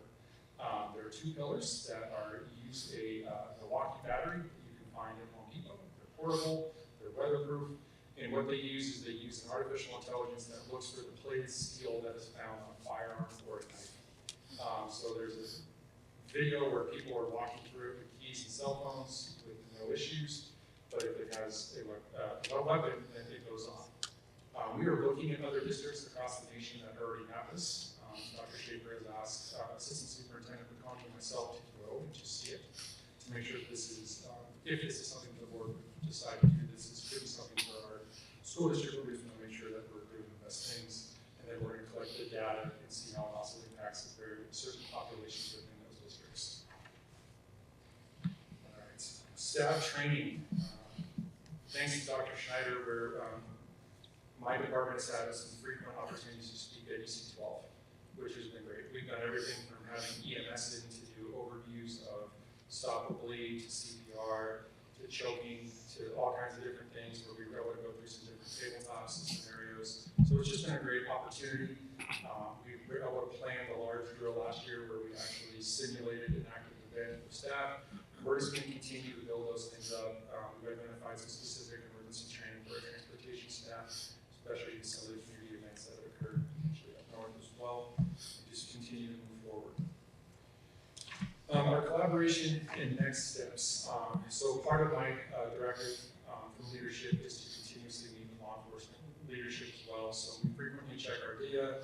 We're speaking about how we can best support students, making sure that they're safe, all the different things. So we meet very often, and then biannually, so there's about twice a year, Dr. Schaefer meets with Chief Duran and Sheriff Finn and his command staff to identify some of the needs from law enforcement, but also it's our opportunity as a school district to identify our needs to that. So it's a great partnership and it's a good conversation. And then one of the things that we're doing is we're just looking at various recognized models throughout the state and throughout the nation of staffing plans that could enhance our campus monitor positions as well. Support that. Any questions? You have a lot going on. What's that? You have a lot going on. Yeah, but it's okay. It's important. Yeah, it is. Denise, would you like to start for us? I do not. Okay. Stu? Just a comment, Joe, listening to your presentation and being somewhat familiar in other ways with what you're doing, I sense that as a leader that you're facilitating and overseeing innovation in safety and security, and I think we want that, and good job. Thank you. I just echo that. I've always enjoyed listening to you because you always have some new idea percolating, and then you take action. You don't do ideas. You do big things. I just have a question. I've been hearing on the news about a new app that's out for kids that's similar to Safe to Tell. And is that something we have to be, is there interference with what we already have in place, or is it in addition to, or what do you know? It's more of in addition to. Okay. My understanding of it is it's something that, here's Marco. No, though. It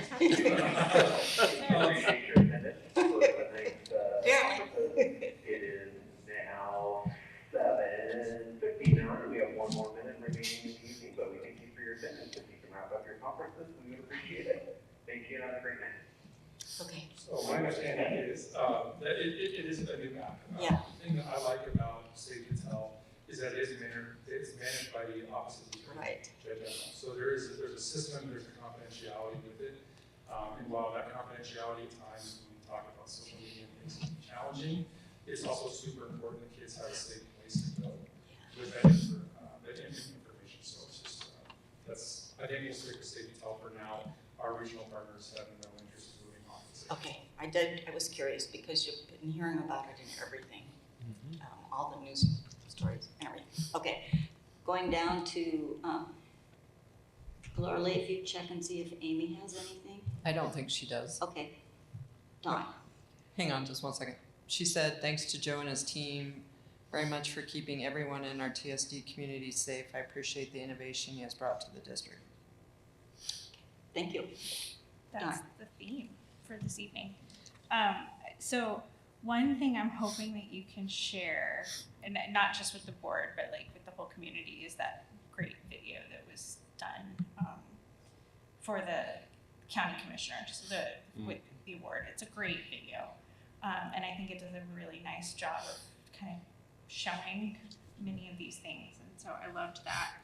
And I know that there's like 50 other things we talked about that aren't in here. There's a lot going on, which is somehow mind-boggling that you have all this going on. And one of the things that we talked about quite a bit last time is really like the education piece. And you just did the tip of the iceberg there, because we know that people have a lot of questions when there's a big like issue where pretty much every school was impacted at the beginning of the school year, that kind of thing. And so we did talk about how to better teach people about something as simple as how Safe to Tell works, and why you might be getting 82 messages in one evening that you have to investigate, and all of them with fidelity. And I don't know how you did it. So thank you for that, and thank you for really looking at the root cause and going upstream and trying to make things safer because we're actually safer. I appreciate that so much. Thank you. And Alexandra? No, thank you. All right, thank you. Good job. All right, our final item is 8.4 bond special levy update. Mr. Jones.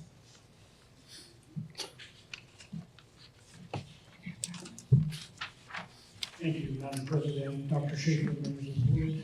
Gordon Jones, Chief Financial Officer for the district. Thank you for the opportunity to return to the customary, comfortable, and warranted spot as the last discussion. This update is, I will preface this with the standard comment of the district is still operating under the Fair Campaign Practices Act. So any time spent on district contract time is, we are not allowed to advocate for nor against any ballot initiative that may be presented. So hopefully this presentation this evening will be factual in nature. I will be fairly brief in my first comments here on the first few slides. It's likely that the board has seen these in some form or fashion, maybe multiple times, maybe 16 times like a CFO, but who's counting? The first overview is just a planning overview for the bond initiative that is on the November ballot. The gathering of facilities data started in 2022 by the operations department.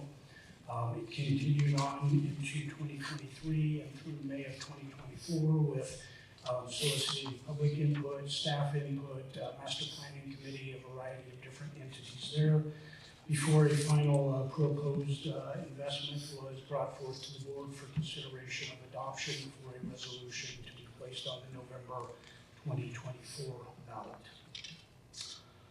The total ask for the bond that's on the initiative or on the ballot is $220 million, made up of 4 key areas: growth at $74 million, educational enhancements at $78 million, maintenance at $58 million, and security at $10 million. Those are all estimated numbers that have detail behind those and how those numbers were arrived at. So just a brief explanation, starting with educational enhancements at $78 million. What pulled very well for the district in the Magellan strategy polling that took place in April, I believe March and April of last spring, were 2 areas: career and technical education and air conditioning or air quality ventilation, more generally speaking, or comprehensively speaking, I should say. So what you see in those areas is what the pictures on this particular slide relate to those areas. So air enhancement, ventilation improvements, and further expansion and growth of the career technical education offerings of the district. Next item deals with growth needs. While the district overall is experiencing about a 1.5% decline in student enrollment each year, which is not unlike the state of Colorado districts or districts across the country, there are certain areas of the district that are experiencing growth. Where we find ourselves this evening in the Berthoud area is first and foremost in that growth plane of the district. So there are 3 major renovations and additions planned should the bond initiative be successful. Those are makeovers, shall I say, for lack of a better term, for Ivy Stockwell Elementary, Berthoud Elementary, and Turner Middle School to allow for the anticipated need of an additional 240 to 260 seats over the next 4 to 6 years. The next item is maintenance needs. This will be an ongoing item regardless of any success or failure from a bond initiative perspective. The district has buildings ranging from 2 years old to 102 years old, and likely more so. Average age of buildings in the district is about 53 years, and there is a list of priority items that have been has been created by the operations team, from those of a most urgent nature to those that are not critical but important, to those that would be nice to have. So that list is about 5,000 items long and provides detail on what those maintenance needs would be really throughout the district. The last item is $9.9 million or $10 million designated for safety and security. Largely, this is to complete the secure vestibule project that we have throughout the district. There are 4 or 5 schools that are not fully equipped with secure vestibules, and these funds would be used to, in that regard, to help conclude that project.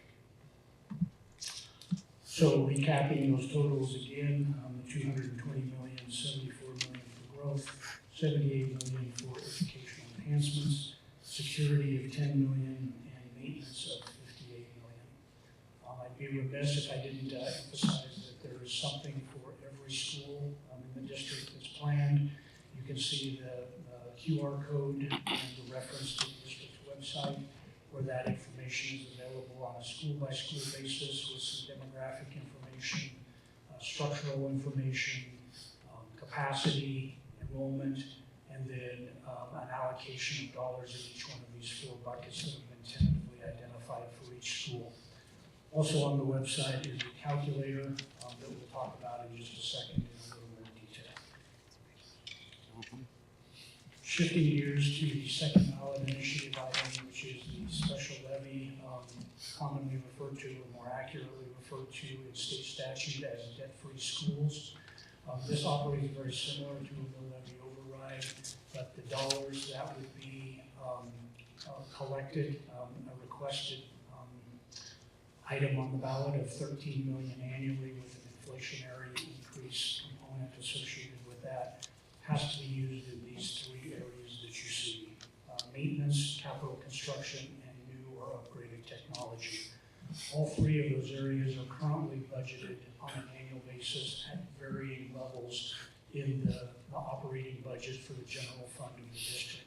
These dollars, when collected, would offset those dollars or take the place of those dollars currently budgeted, thus freeing up those dollars to be used for other initiatives. Again, you can see the QR code of going to the calculator and an estimate of what the taxation would be for this particular item. We'll talk about that in a little more detail in just a second. I need to mention on the figures that are shown here, this is per $100,000 of home value and only for the special levy. It's a little bit different than the calculator that we'll talk about in a second, because there's a property tax deduction that's available for residential properties. That does not work well when you're looking at a $100,000 increment. So just a word of caution on that. While the numbers are correct and directionally the same as what's on the calculator, there are slight differences there if somebody were to do the actual math. The next slide shows presentations much like this that have been done throughout the district. These are the committees, the employee groups, the area business groups or civic organizations from Johnstown to Berthoud to the city of Loveland that have had presentations very much similar to what we've just heard that have been presented by staff at all of those entities and or those organizations. I won't run through the whole list, but those are available for the board or public's consumption on what has been groups that have been addressed. The next slide is that a more robust calculator. On the website, it's a very succinct calculator where somebody can put in their estimated residential property value, and it will give these numbers. My apologies, I think the first one on the bond is off by 1 penny from what the calculation is on the district calculator, but the other is right on the mark, as we say. So just to run through the categories, for those that don't know about how your property taxes are calculated, and for those that do, you know it's your home value minus the credit that's offered to get to an adjusted value that's multiplied by the residential assessment rate, or RAR, to get to an assessed valuation times mill levy rate divided by 1,000 to arrive at the anticipated tax amount. I'm sorry I had to repeat that. I know everybody has that committed to memory, but that's what this form shows, is those exact calculations. So the 575,000 median residential property value is as of August, which is the last information available from the Loveland Berthoud Realtors Association. 55,000 is the residential property credit that is called for the next tax year.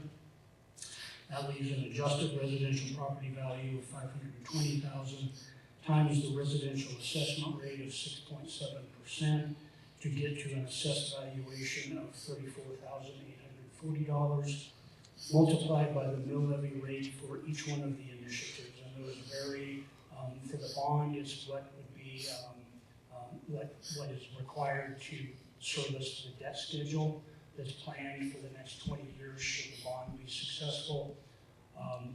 That's the mill levy rate for the bond, and then the proposed special levy at 3.974 mils. So if both initiatives were to pass, it would be a 7.355 approximately mill levy rate. I say approximately because there are fluctuations. We don't know what final assessed valuation is going to be for next year. We don't have those figures from the county assessors yet.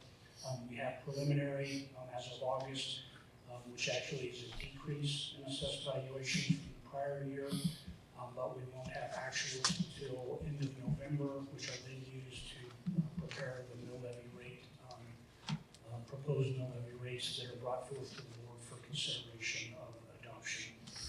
So the ultimate math here, you can see about $118 per year increase if the bond were successful, about $138 per year if the special levy were successful. If both were successful, it would be about $256 on that $575,000 value home. And then you can see it further broken down to what a monthly rate would be, $21 in total, or a daily rate of 70 cents per day as an increase in taxes. Next page. On the website, there are also frequently asked questions with responses to those. I thought it was important to put this slide in the deck because it is a question that I've received several times, and it is referenced in those FAQs on our website as well. That the common comment is, I know my property taxes went up last year. I know my neighbor's value went up. I know the district is collecting more property taxes. Why is there a need for a further initiative? And I think it's just important to clarify how the School Finance Act works. School finance is determined by the state legislature, actually by the School Finance Act. It's in statute in the state of Colorado. In its rawest form, it's the number of students times the per pupil revenue amount for those students. That's an amount that we know for the next year, typically in March, April timeframe, once the legislature decides on that. What is dependent on that is what the assessed valuation to assess the mills that are necessary might do. So to address that question of, I know I'm paying more taxes than the district assesses, so the district is receiving those from a local share perspective. So what is happening to that additional revenue? So what I've attempted to capture in this slide is the state share, which is state sales tax and state income tax, roughly. Those are the funding sources at the state level. And a local share, which is real estate property taxes and specific ownership tax, which is a small portion of each licensing fee when vehicles or trailers or boats or motorcycles are registered for license plates. There's a small portion of that. So on the right-hand side, you can see if the local share increases, which it certainly did in the past year, the state share then decreases. So what I've tried to reflect in the red line across the top of these two buckets, if you will, is that the total amount stays consistent. It's just the makeup within that bucket that changes from a local share to a state share. Thus, the scrolling statement that you can see there, the funding bucket never overflows. Looking at Thompson more specifically on the next slide, this gives you a comparison of the levy rates that have been assessed by the board to the county assessors, that go to the county treasurers, that then collect from the individuals what the mill levy rates are. And keep in mind that the school district is not the only taxing entity from a property tax perspective. There is the county, the city, the special districts, hospital districts, water districts, pest control districts, metro districts. All of those are in addition to what the district assesses. So in 2023, the total mill levies assessed by the school district related to K-12 education was 44.571 mills. That's what the board certified, that's what was passed along to the counties, and what was assessed to property owners. For 2024, you can see on the right-hand side, that total decreased to 42.76 mills. So the tax rate that was assessed for K-12 education taxes actually went down by 4.1% from 2023 to 2024. Where people felt the impact was their assessed valuation, the value of their homes increased substantially last year. So even though the tax rate went down, which the district is responsible for, assessed valuations could have increased and most likely did increase, which could have resulted and most likely did result in an increase in tax dollars, but the tax rate actually went down for the district. Next slide shows just a comparison of that 42.76 mills of Thompson School District versus some of the other districts in our area, the neighboring districts, if you will. I think it's just a good comparison to know where Thompson sits within the taxation rate for that tax rate for K-12 education. And the last slide, just for consideration, information, if nothing else, very prescriptive guidelines in order to be on the ballot in November. So you can see a list of those deadlines and the check marks for those that have been accomplished and the open boxes for those that have not. I can say from a district perspective that we have met every one of those deadlines, if not been ahead of it. So you can see actually today is the last day to post notice on the district website, financial information.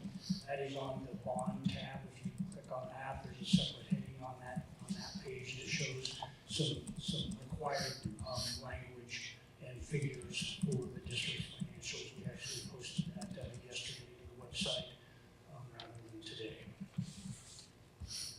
So those are the end of my factual comments. If the board would have any questions, Assistant Superintendent Todd McConey would be glad to address those. Is he even here? Oh.